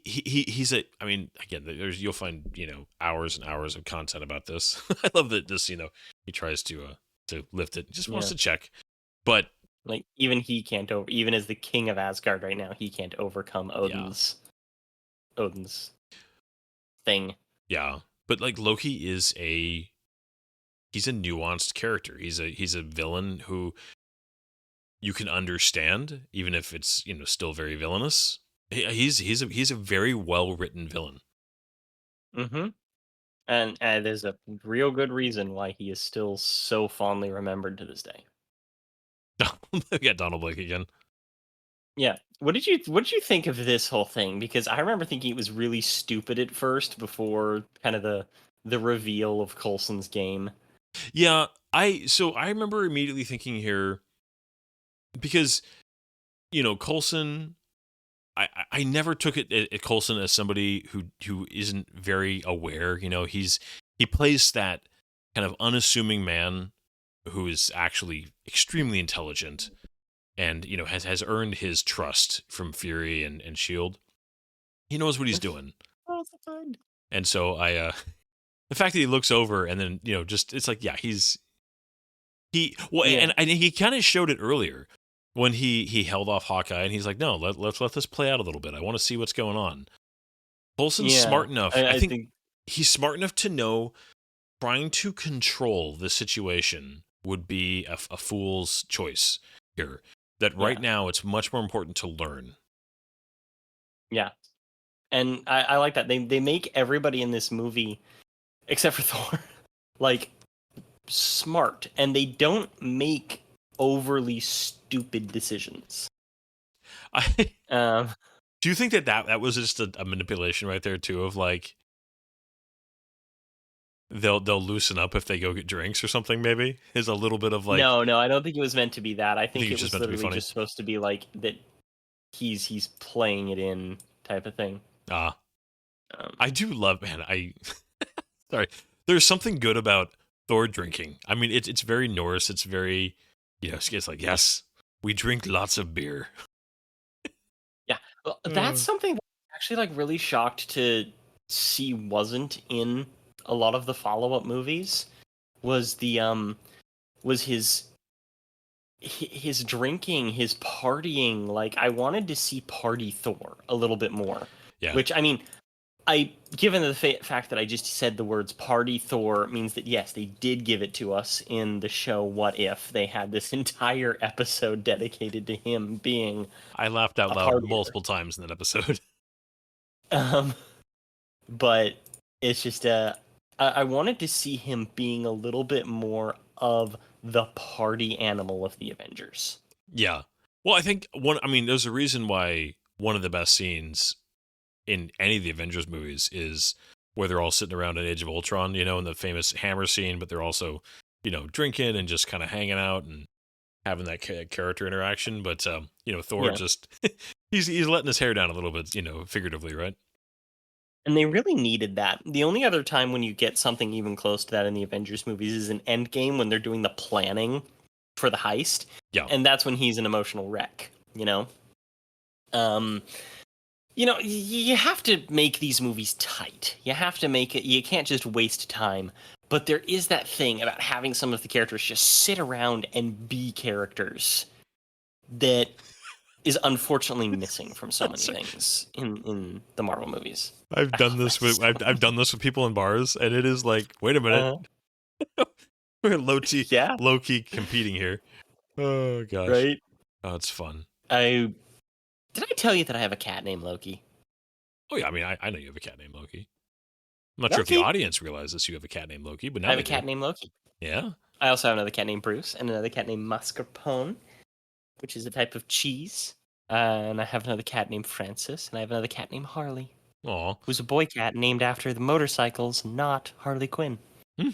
See, all of my cats for my whole life have had Star Trek names. So currently, I have Right. Worf. Okay, so And here we see the reveal. yeah, this is kind of a little bit of monologuing by the villain scene here, but I do feel like the fact that this turns into another manipulation makes it work. If they had tried to make this where he was just going to kind of brag and then he took off, I think it would not work as a scene. I would kind of hate it. But the fact this gets turned into his next kind of play makes it work in my mind. Yeah, I could see that. Because yeah, I mean, I this think it. as it stands is a little bit like, all right, so you're doing the villain thing where you just come and you brag a little bit about what you did. I think it was very important for this scene to exist. It's not. It's not the smoothest of scenes, Yeah, but I mean, like, but it also. if you Yeah. did this scene though and he just pieced out and that was it, and the rest of the movie Yeah. continued without the frost giants coming in and him killing them, like if none of that was there, I feel like that scene would Well, would feel worse in hindsight. it fills plot holes. How did the Jotuns get there? How is it that Heimdall couldn't see them? It sets up his next move. It sets up that he is conniving. He plays that he's doing, and I don't know. It's a little bit clumsy, but it is 100% necessary for this film. Yeah, I think and, that without it, it would be junk. yeah, and I'm not disagreeing with that. I just mean that it's the fact that it's also like it's kind of like an action scene. You're also furthering the characters. You're using it to set up something else versus just, well, we need to say this out loud so the audience knows what the heck's going on. And that's the only reason it exists, that it manages to do that and further Loki's story, which I appreciate. I love Loki's armor without the helmet because Yeah. he's not in that a lot, and I just think he looks really good. Okay. All right. Ashika. But I like that she is a very attractive woman. Not really my type, but very attractive. And Oh. they make her look like somebody who is living in that situation while still being Yeah. attractive. And I like that she doesn't look like a supermodel the whole time. No. I agree. Natalie Portman's a very, very beautiful woman, but they Mhm. don't dress her up too much. They keep her clothing simple. She's not overly made up. Like her hairstyle is simple. She comes across as a naturally beautiful woman who doesn't care about it too much, if that makes sense. Yeah. Well, one of the things that got her on board with this movie is that she loved Kenneth Branagh, and apparently she actually accepted the role before the script was complete because she wanted to work with Kenneth Branagh. But one of the things that they talked about is that she didn't want to be just a girl who has to dress cute and fall in love with the hero. And so he's just like, no, your character is going to be an astrophysicist. You're going to dress like a real person. You're going to have importance to the actual plot and depth and be integral to everything that happens. And I think that she has a good character arc. I actually wish that she was more involved in like the Avengers. I understand it was probably scheduling or money, Yeah. but I think that she actually would have been a better a better person to have Loki deal with in the Avengers than Selvig. Mm. I think that would have been better personally. I, Like that I think that would tie things together together so much more yeah. and have like a relationship, you know? Yeah, no, I like her very much, and I agree that she should have, not could have, she should have been used better as the Hmm. movies went on. And I it bugs me because I really, really don't like Love and Thunder. And I just wish that she had gotten a better film to end her run on. Yeah. Well, I recently rewatched Love and Thunder because my wife and I watched this, and essentially it came to like, well, we watched this, and she really likes Thor and Loki and stuff like that. We're like, let's just watch the others. So we did. And we went all the way through Love and Thunder. And there are some genuinely good things in Love and Thunder. Like when you have a filmmaker who is as talented as Taika Waititi, and you have actors as talented as um, Christian Bale and Natalie Portman and Chris Hemsworth, you're gonna have some good stuff, and they did.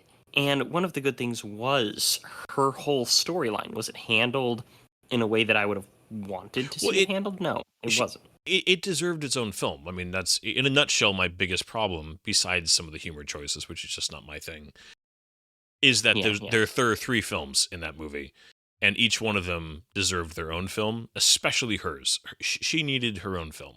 If they had not, if they had been able to just write a Jane Foster movie, a good one, it would have been, and gone back to this tone a little bit. Taika could have restrained himself a little bit on the humor and let this be like a real wrap up for Thor and Jane. I think you could have had something really special there.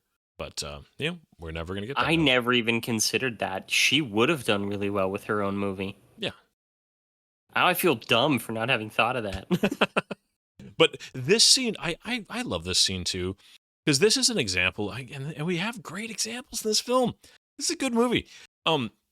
That was just exposition. I mean, he just explained the nine realms, but you also had this sweet, down to earth, real character moment where the two of them are just having a moment and sharing, some just they're sitting, around, in crappy old lawn chairs and around a, it's not like overly glamorous. It's just two people enjoying a moment together, but the movie's also explaining the world while it does it, and ah, I wish that No, that I appreciate that. balance was handled, just done better.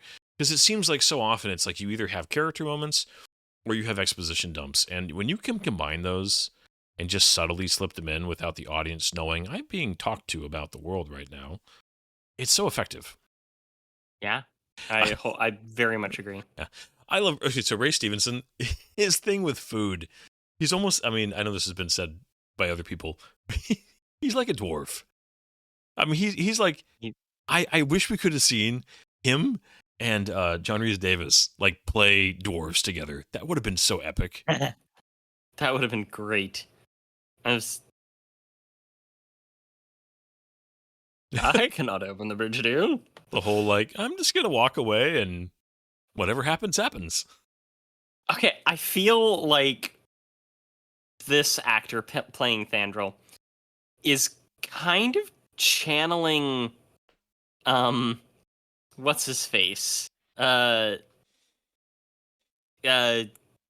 Elwes Oh, really? in Okay. Robin Hood Men in Tights. Complicated fellow, isn't he? You know? A little bit. Maybe you're right. Yeah. I've always felt that. It's just one of those things. Nice. Yeah. Accurate product placement there. And here we have just the Alka-Seltzer and oh yeah, but like this is also they like have kind like of a Thor. morning after feel here. It's yeah, a little odd. but they also have like Thor's being they're kind of showing him be sweet here and making breakfast and giving just that little bit of a showing his turn. It's still rushed, but it is happening. Yeah, okay. I mean, like, it would have been so easy, like literally right there. After the moment with Jane, just before them going all crazy with Heimdall, just reshuffling a couple of scenes, maybe there'd be some pacing issues, who knows. That they could have had a time jump. They could have had a little montage of him like helping her rebuild her equipment, but with some of his knowledge, you start to get the feeling from some of the others that maybe he does have some knowledge that he shouldn't have. You can see Shield monitoring him and getting to know him and see Loki's rule and things like that. Just in little snippets. Xena, Jackie Chan, and Robin Hood. Right. I love that scene because I love it for multiple reasons. I'm sorry to step on your point, but one, go for it. The observation team are just like chilling and eating, which is absolutely what they'd be doing. The realistic dialogue of like, is there a Renaissance fair? Because if you saw this in real life, that's the first thought you would have. Would be like, yeah, are these guys cosplaying something? And just and making references that most people that are somewhat aware of pop culture would understand. Anyways, there's a deleted scene of Ray Stevenson's character knocking them out and stealing their food. Okay, that would be amazing, actually. Yeah. And they're just like, sir? Your father still lives. Okay, what do you think of Sif as like an actress? I'm forgetting her name, Jamie Alexander. Yeah. So in this film, I kind of consider her unremarkable. I'm sorry if that's mean. I don't think she does a bad job at all, but she just is a little bit stiff in this film. I don't know. I know that she's very beloved, and she has some good scenes, especially in some of the later films. And she's not bad, but I think that she's in the company of so many very dynamic actors that she comes across as just like she's fine.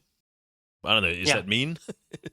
No, not at all. It's just there's a large amount of people that I have spoken to, especially like online and talking about casting, especially now with the upcoming major reboot of the DC movies, who keep saying Jamie Alexander needs to be Wonder Woman. And she's well into her 40s now, so I think she'd be considered a little bit too old to lead a franchise. But it's one of those things where I'm just like, I don't know. I've never seen her have like such hardcore acting where I'd believe her to be like a leading lady like that. But she also did have her own show for like 6 seasons. Okay. I love this. That guy never tells me anything. I love how like the reaction here is just like they're not immediately scared. Yeah. Just like, all right, this could be whatever. That it takes a second for them to be like, okay. this is a little special circumstances. Yeah. Now, never mind. And Clark is, he's just like, okay, never mind. This is actually a problem.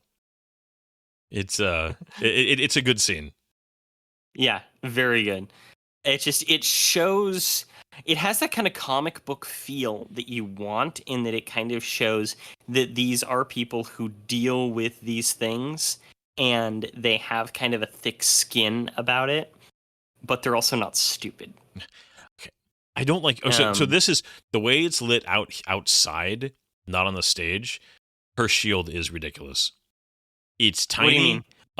It's her shield. Her I thought shield you is said her shield, and I'm like, no. They look fine. Lady Sith's shield. It just looks ridiculous. It's like, what It are does. you gonna do with that? I swear that came out of the kids section at Walmart. That's yes, okay. So there's especially a scene because later, what's his face? Thor takes the shield as if, oh, I'm gonna defend something really fast, and then he drops it, right? Oh yeah. And when he drops it, I'm just like, that's plastic. Like, that's the type of scene where I would want it to have kind of the one ring in when it should have weight to it. Bilbo drops it, you know? Like it's heavy. Yeah. This is one of those scenes that's you could call it excessive in how long it takes to do its thing, but I love it. It feels so kind of T-1000. Oh yeah. It's again, it's the pacing style of this film, which is a little bit slower, and it also, this where I think that when you do this kind of pacing, you actually add menace. Again, there's just something very Terminator about it. Very just, this thing is, there's no stopping this thing. Nope, it's scary. And you should be scared of it. What is the was this basically a creation of the Asgardians, or was this something that was discovered, or what's the history on the Destroyer? The Destroyer is not from Norse mythology. It comes from the comics. Actually, you know what? I don't know if it was like something else that was found. Because it is in the comics. I know that. It's actually from like the old comics. Let's see here. Usually depicted as an opponent of the thunder god hero Thor. It is a suit of Asgardian armor created and animated by magic. The character first appeared in Journey into Mystery number 18 from July 1965. Created by Stan Lee and Jack Kirby, and is often seen as being inspired by the android Gort from The Day the Earth Stood Still. I could see that. I could totally, with the beam coming out of his face. I mean, that makes total sense, actually. Did you know that Sif and Thor were married in Greek mythology? I did not know that. Yeah. They had kids too. Did you ever play? Yeah, right there. It's way too light. Yeah. Did you ever play God of War, the 2018 reboot? Yeah. The boss fights in that are actually their kids, Modi and Magni. They're Thor's kids. They're supposed to be Thor's kids in that game with Sif, but in mythology, they're like Sif's step kids. But Thurder, who is a very significant presence in Thor Ragnarok, not Thor Ragnarok, God of War Ragnarok, is supposed to be the daughter of Sif and Thor. Okay. So, question about this. I'm sorry, just jump right back to this.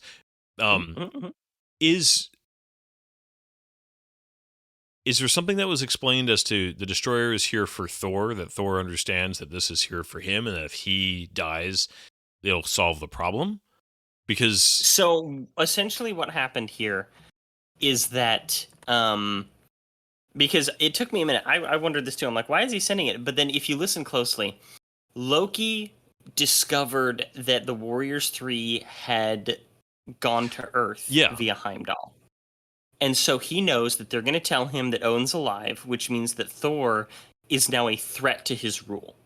Yeah. Thor is going to be militant against his brother who's betrayed him. So he needs to get rid of Thor and the Warriors 3 before Thor can regain his power. Yeah, but Thor... It's not explained well enough, but it is very logical. No, that does make sense. I guess when just I guess it just happens in Thor's head that Thor deduces that if he sacrifices himself, the destroyer should just leave because Loki would have no reason to continue destroying things on Earth if it kills I him. I think it's a hope. It's one of those hope things. Yeah, but this is like for Thor to make that level of like sacrifice, so quickly is part of, again, the yeah, this scene would have more weight if you had seen them connect over months and months and just build a relationship, and he had really come to just love humanity and like It's see not. what's valuable about them and worth protecting them. Yeah, it's not unbelievable to the point of like stupid, but it's not believable enough for me. Yeah, they I do like this. yes, I like this. I do think Odin waking back up is a little bit convenient, but I Well, like he the idea doesn't. of him being I mean, well, he a little bit later, he wakes up just in time to save everything at the end. But no, the whole like him being worthy, I like this. This is a great little scene, and Mjolnir coming in. Yeah, this feels very much like the Iron Man suit up. It's gratuitous, but you kind of need it to be. Oh yeah, no, This is the I'm payoff. totally fine with this. Yeah, And the I mean, you music. get the theme kicks in. No, this I love. I love the arms coming in, like Arm things, forming. yeah, little arm coins. Yeah, well, because they do a little version of this again in Avengers. With his sleeves. His sleeves like represent his power in a way. Like, I'm in business now. I got sleeves on. You if I mean, you think of Chris Hemsworth's arms. If he's willing to wear sleeves, it's important. Yeah. There's your trailer shot right there. Right? I remember it. I remember sitting there going, that doesn't look bad, because I was very skeptical about this movie. Okay, I do have a problem. Okay, so this is where I have a problem with the fight, though, because Yes, same here. Thor is choosing a very collateral damage intensive way of getting the destroyer up here with him. I don't know. It's just like, you're like, realistically, this would have messed up this town a lot. I don't know. It's also just. I mean, it looks good, right? You have the whole, tornado or whatever. But there's not like he doesn't brawl with them. I wanted a little brawl with the destroyer and Thor. It's a little fast. I agree. I think there was supposed to be, but I think that it was another one of those. It was a budget thing, like more than anything. I think it was a budget thing. This movie cost $150 million. Yeah, this was not a cheap movie. No. So, and most of it went to visual effects and building this entire stinking town. Yeah. There's another trailer line there. The whole "it's a good look." Yeah, Donald. Oh. Like I've seen Clark Gregg, whatever his name is, do. I've seen him on social media, and we'll have. I don't think we'd have a pleasant conversation necessarily about politics, but as an actor and the character of Phil Coulson, I love him so much. Yeah. I think that I've said it on, I think, every single MCU thing so far, is that Agents of S.H.I.E.L.D. is a vastly underappreciated TV show for science fiction and fantasy. And he is such a good lead. Yeah. I wish he could have been back in the films in a way that would have worked, not, I don't know. I think his death, Oh no. It's one of those double-edged things. Yeah. No, it's very effective. You just wish you could have seen him more. Yeah. I don't like I don't like characters unnecessarily coming back from the dead. Yeah, no, I completely agree. I'm not saying that I wish they undid that moment, because it's a great moment. I miss him, Yeah. I'm done, buddy. My friend. Did you know they built the entire town?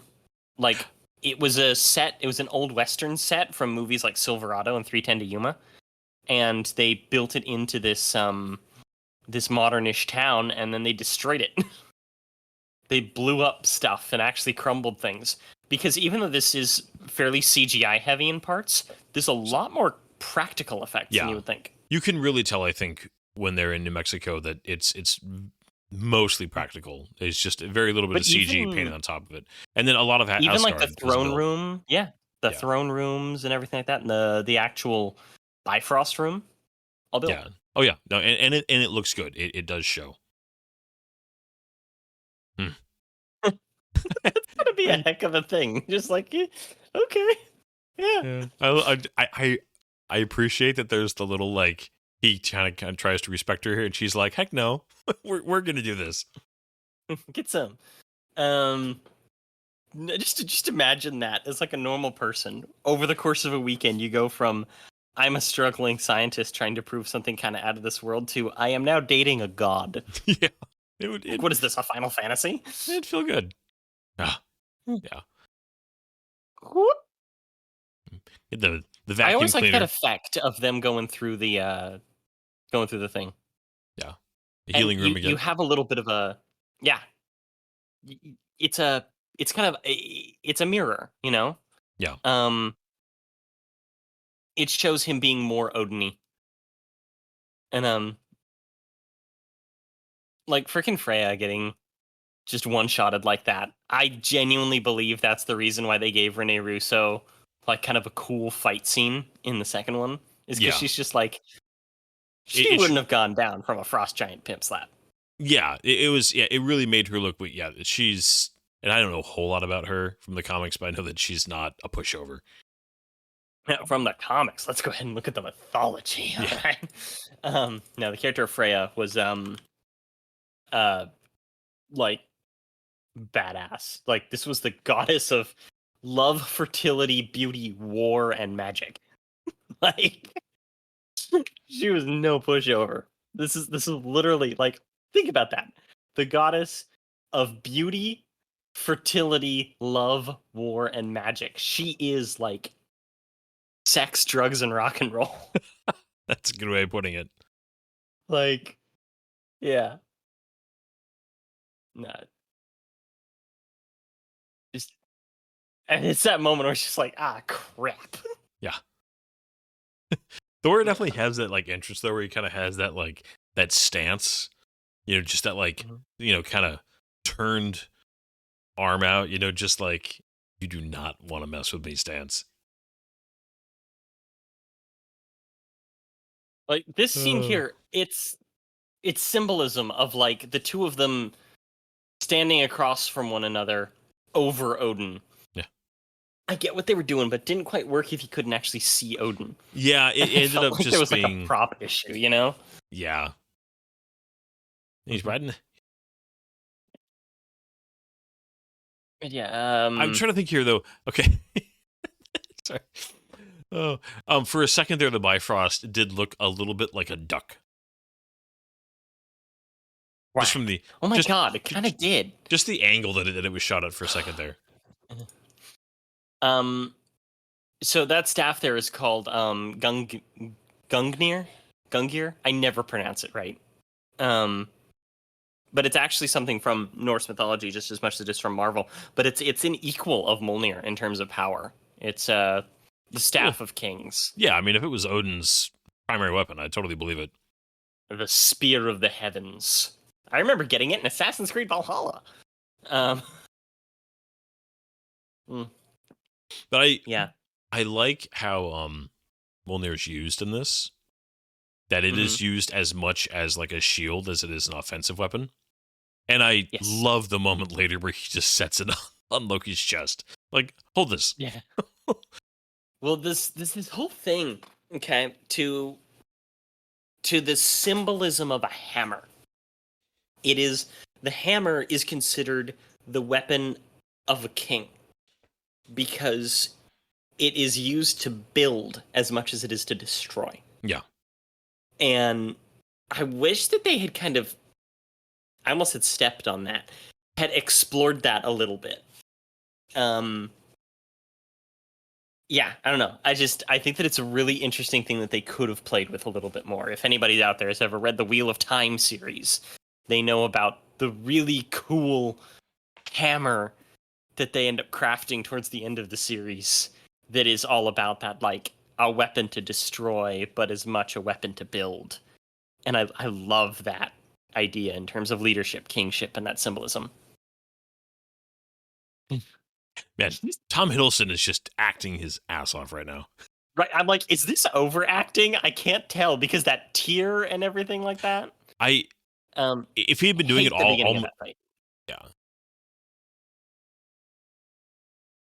Oh man. What was that? No, I was just say I don't think so because I do feel like Loki has built up to a point where he is just, is this kind of his like full turn in a sense. He's been building to this point, yeah, and he is just angry and emotional at a level he has not been this entire movie. And I appreciate here that again, Loki, he can hold his own to a certain extent, but he is not the brawler that Thor is. And he still ultimately gets the upper hand by being by being a trickster. Because when it comes down to it, he cannot go toe to toe with Thor in a fair fight, which is realistic. If you were to rewind that, you can actually see very quickly the moment where he splits as they're falling out. I love little details like that. Yeah. Oh, dude. Okay. Imagine this. They didn't do the Loki TV show, which would have been a huge loss. But imagine if they had gone a different direction and ended up with a spin-off film that is focused solely on the redemption of Loki. And it's like an intergalactic road trip. But he's stuck with like the Warriors 3 and Darcy. I mean, there's a version of that would have been great. Yeah, because they shouldn't have been killed off so easily in Ragnarok, and they should have been used in a proper Thor film at some point. But yeah, this is a pretty good scene. You got some real like energy here. I like the theme's a little unstable. Stakes. Yeah, this is a proper like, and you understand what's happening. The audience, this isn't like out of nowhere. There's this random thing that is now a big threat that's gonna, you have one. We're gonna, destroy an entire race. You're going to lose your connection to Earth. I mean, there's like, this is a well done conclusion, or like big finale here. Yeah. The convenient Odin awakening, but at the same time, I don't hate it. I don't hate it at all. It's not egregious. It's just convenient, I guess. It's like a mom sensing that her kids are in danger, but it's a dad sensing that his sons are being screw-ups. You know what's funny? Him waking up isn't what bugs me. It's that he just appears to catch Thor, in that perfect movie, like, I caught you and you caught me and we're just kind of hanging off a tree, I really love that scene, that effect, that explosion. Yeah. That's good right there. I don't like that scene of them being thrown, though. That always seemed weird to me. Yeah. Because the entire rest of this sequence of the Bifrost crumbling, great. See, that, to me, it's just like where it's like, all right. It's like, I don't know. I like it. I couldn't think of a different way that it would work, I think you should have had one 5-second scene of Odin, like, rushing towards it or something. I don't know. So it wasn't... Oh, dude, imagine this, okay? So Thor and Loki both grab onto the edge of the bridge. They're both kind of falling. They're looking at each other like, do we try and knock the other one off? Do we try and help each other? Loki slips. Thor grabs him. And as he's grabbing, he's kind of trying to pull himself up, and you just see the kind of the vague form of something moving towards them. And then as he's slipping, Odin grabs them. Yeah. That scene, it's emotionally very effective, but the effects work, the comp work was just a little bit off. It like squished them a little bit, Yeah. Anyways, good scene though. I mean, Tom Hiddleston again, just I could have done it, Father, and just one last like genuine. I want your affirmation, and Anthony. And he's Hopkins, kind of a dick. Like, he's not wrong, but bruh, like, maybe he wouldn't have let go if you had been like, you're a smart kid, and pull him up, then have the talk. That's what I mean. Like, Odin, not a villain, but not the best dad. No, in fact, the MCU is filled with terrible fathers. Yeah. But he's not the Mandarin. He's not Wenwu. He's not uh Thanos, but he's left some stuff to be Yeah. desired. Yeah. I do love this final sequence though. Ego was the other one. It's good. Yes, I love the this music here. The lighting is so good. It's just a beautiful shot. And then just to give Thor these last moments, I think the ending of this movie is fantastic.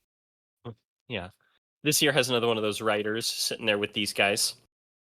I'm not sure which one he is, but one of the Thor writers is hanging around here. But this shows the change in Thor. He's more tempered. He's not as hot-headed. But yeah, I was actually genuinely surprised at how good they ended this movie. I genuinely think that this actually has one of the best endings in the MCU, because it's not the type of ending that you would really expect from a movie like this. No. It's it's crazy. I think it's great. Yeah, it's a good shot there. Just I love the color in the background of the sky and just him walking. There's a little bit of comp issue with the pillars, I feel like, just because they're so shiny, but it still is a beautiful shot. Yeah, the lighting doesn't quite match across the scene, but you don't really care. No. And you have this match shot. Oh, that's good. Yeah.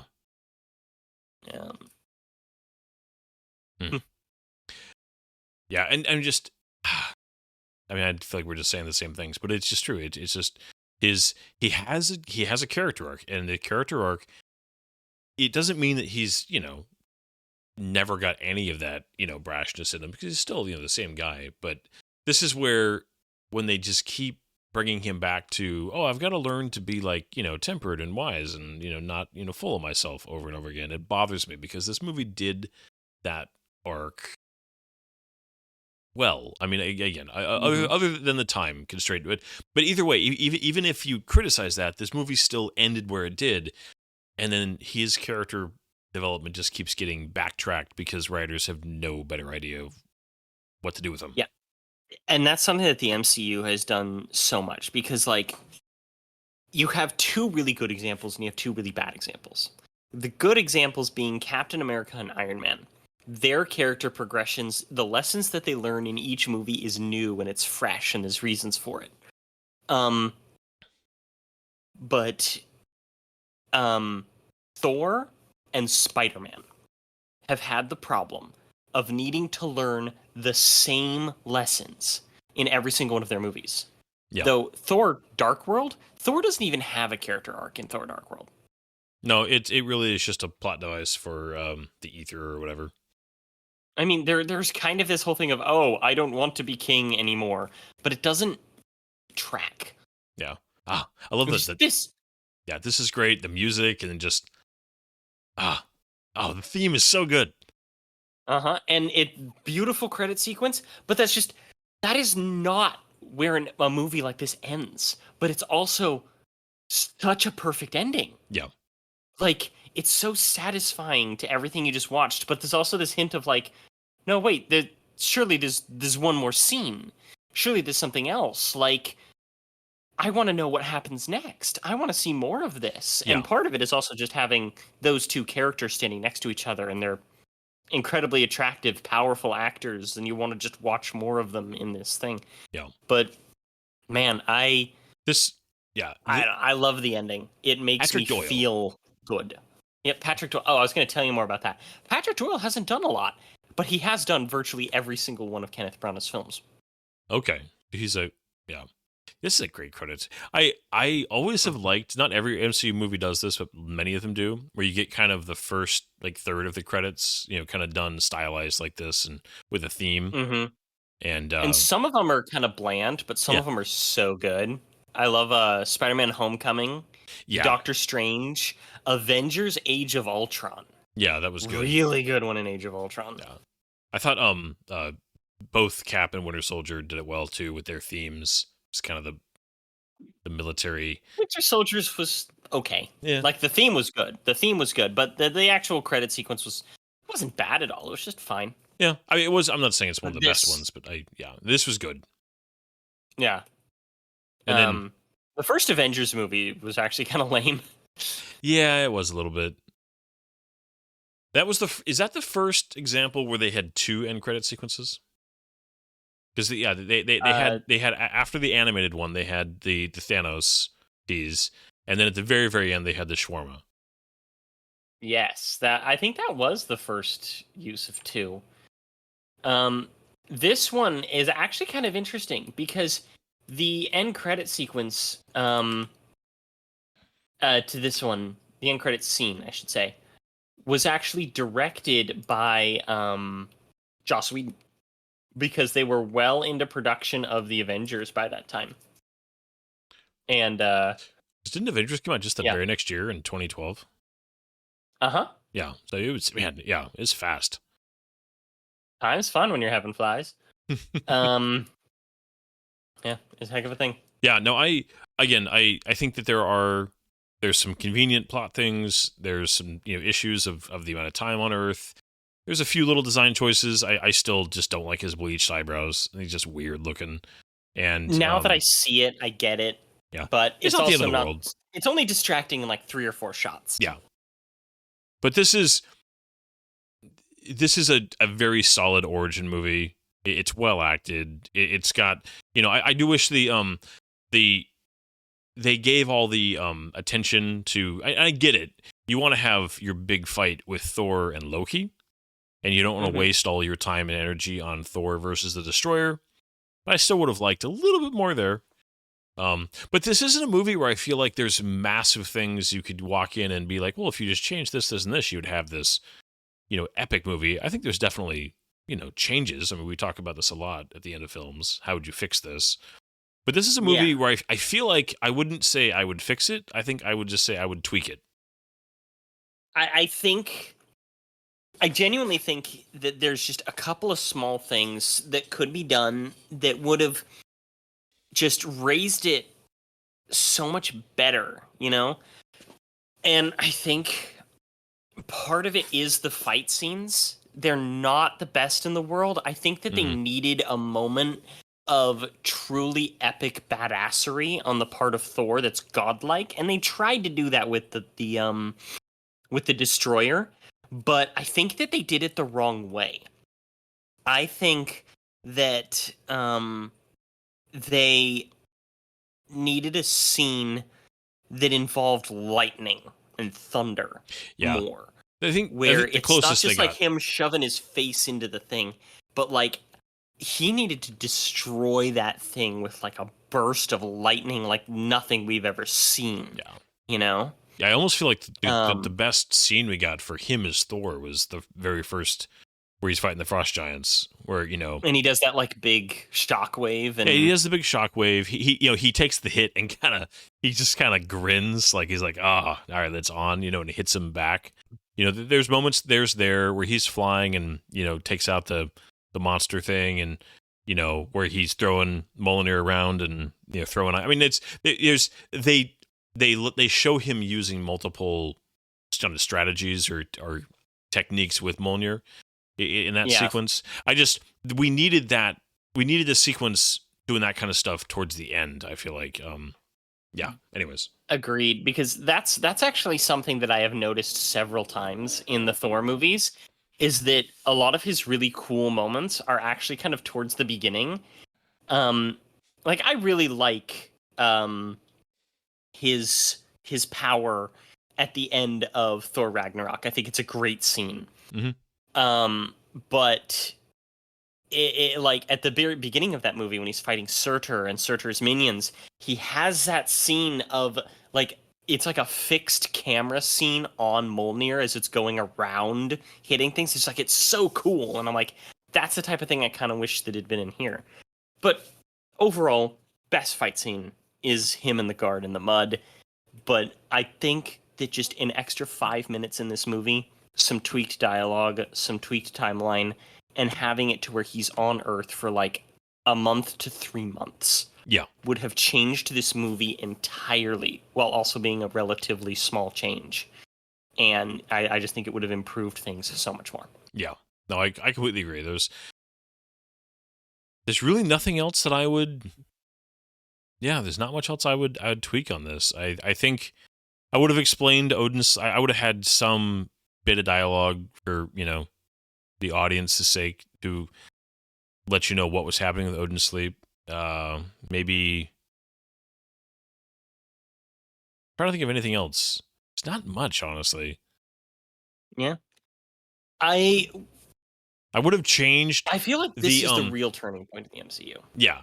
I was gonna say the only thing I would do is I would have found a way to somehow make the Tesseract and the coffin thing or whatever it's not the coffin. Is it the coffin? Yeah, the casket. The casket. I would have found a way to make them not look so visually similar.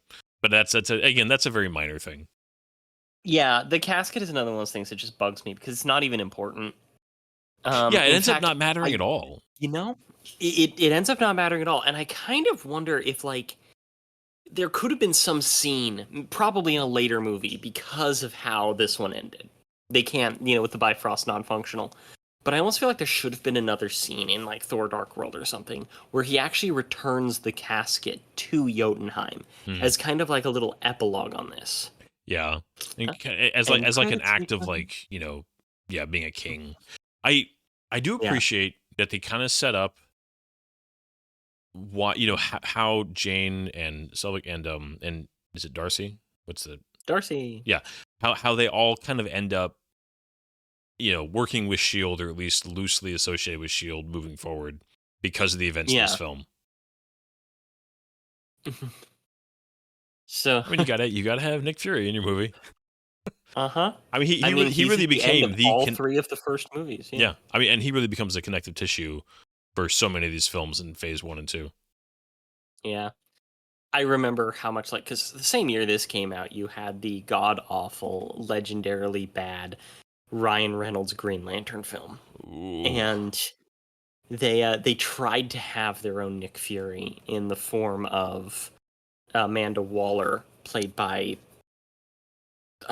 Shirley Bassey. Yeah, I don't remember who. I mean, she's supposed to. I mean, when she's played well, she's an amazing character. But yeah, I do like the briefcase design. Well, that's actually how I could tell that this entire scene. Look at the lighting on his face, like the blue. This is how I knew that it was directed by Joss Whedon, because Joss Whedon does that. When we get to the Avengers, just look at the LEDs, look at the lighting in that movie. It's just like it's oppressive. But here we have Thor. Yep. It's a good one. I can't help but put it in the middle of the road. Oh yeah. For the Marvel films. Yeah. But it's also it gets way more flack than it deserves. Yeah. There's so many worse movies out there. Yeah, this is especially Black Widow. Yeah, that's the thing, is where the highs of the MCU were definitely higher than this, no question. But the lows in the MCU were definitely much lower than this. Yes. It's just my thought on it since the beginning, because I've never been one of the people who was just like, oh yeah, Thor's at the bottom. Never. I've always said the same thing. And it's the same thing that I asked you at the very beginning. If you were given the task of introducing a Norse god into the MCU in a film in general, much less one that has to mesh with the others, do you think you could do a better job than this? Do you think that you could just write out some sort of napkin plot, the elevator pitch, whatever you want to call it, that is more emotionally satisfying and impactful and still has action and interesting than what this movie is? Because I have tried. It's actually been like a mental exercise. And I think I have had some decent ideas, mind you, of like, how would I have introduced Thor into the larger MCU?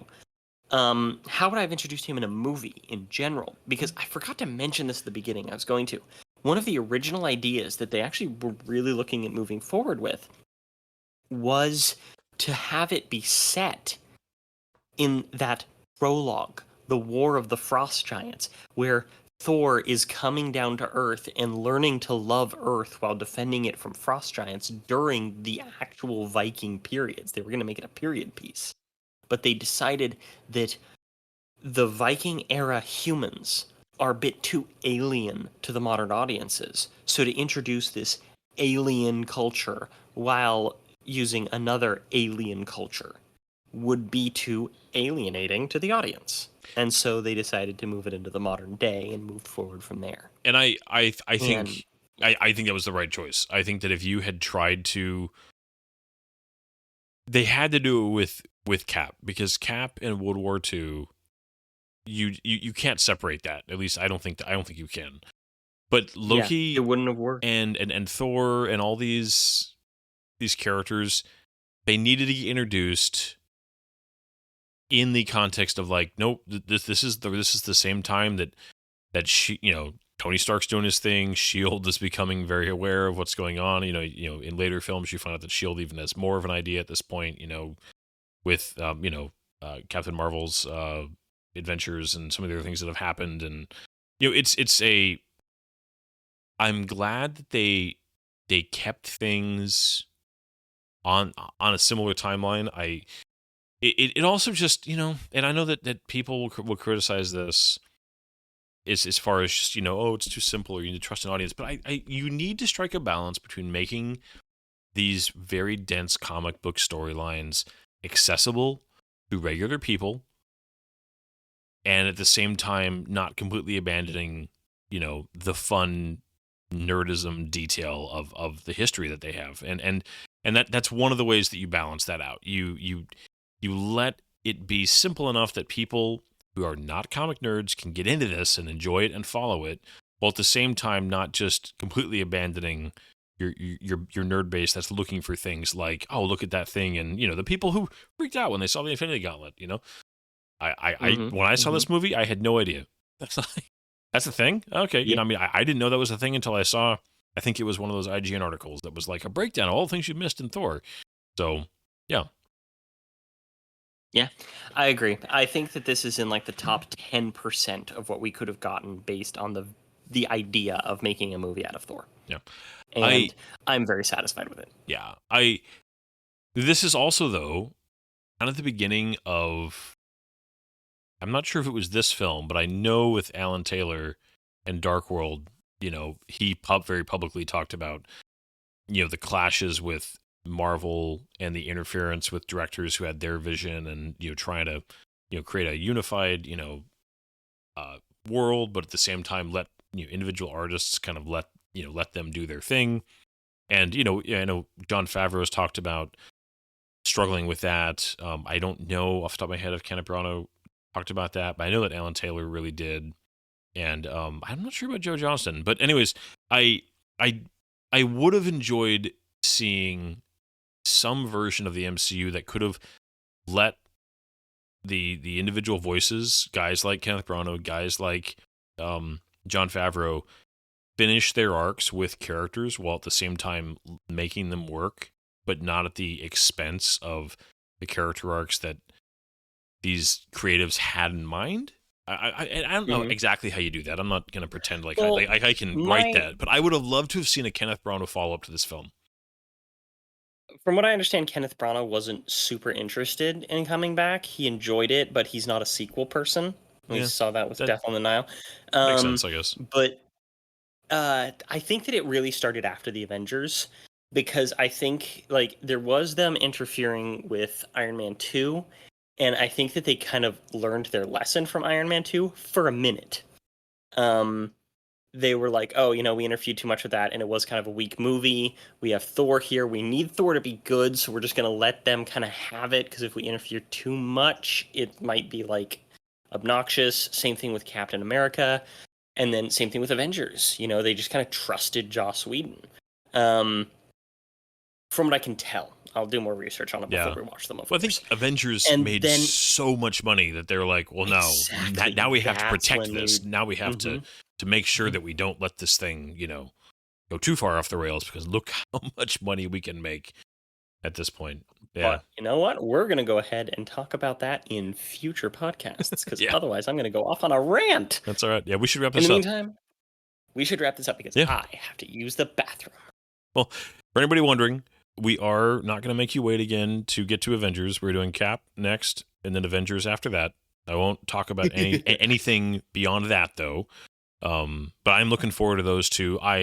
Little tiny preview. I freaking love Captain America. I love period pieces. I grew up on World War II films, and Joe Johnston is amazing. So I'm looking forward to that. And Avengers is definitely still a great movie, and I'm looking forward to talking about that. So. Oh yeah, and we're gonna certainly have some discussions, but Oh, yeah. I'm looking forward to it so much. Have a good night, everybody. Have a You've good been night, wonderful. everybody. Thank you.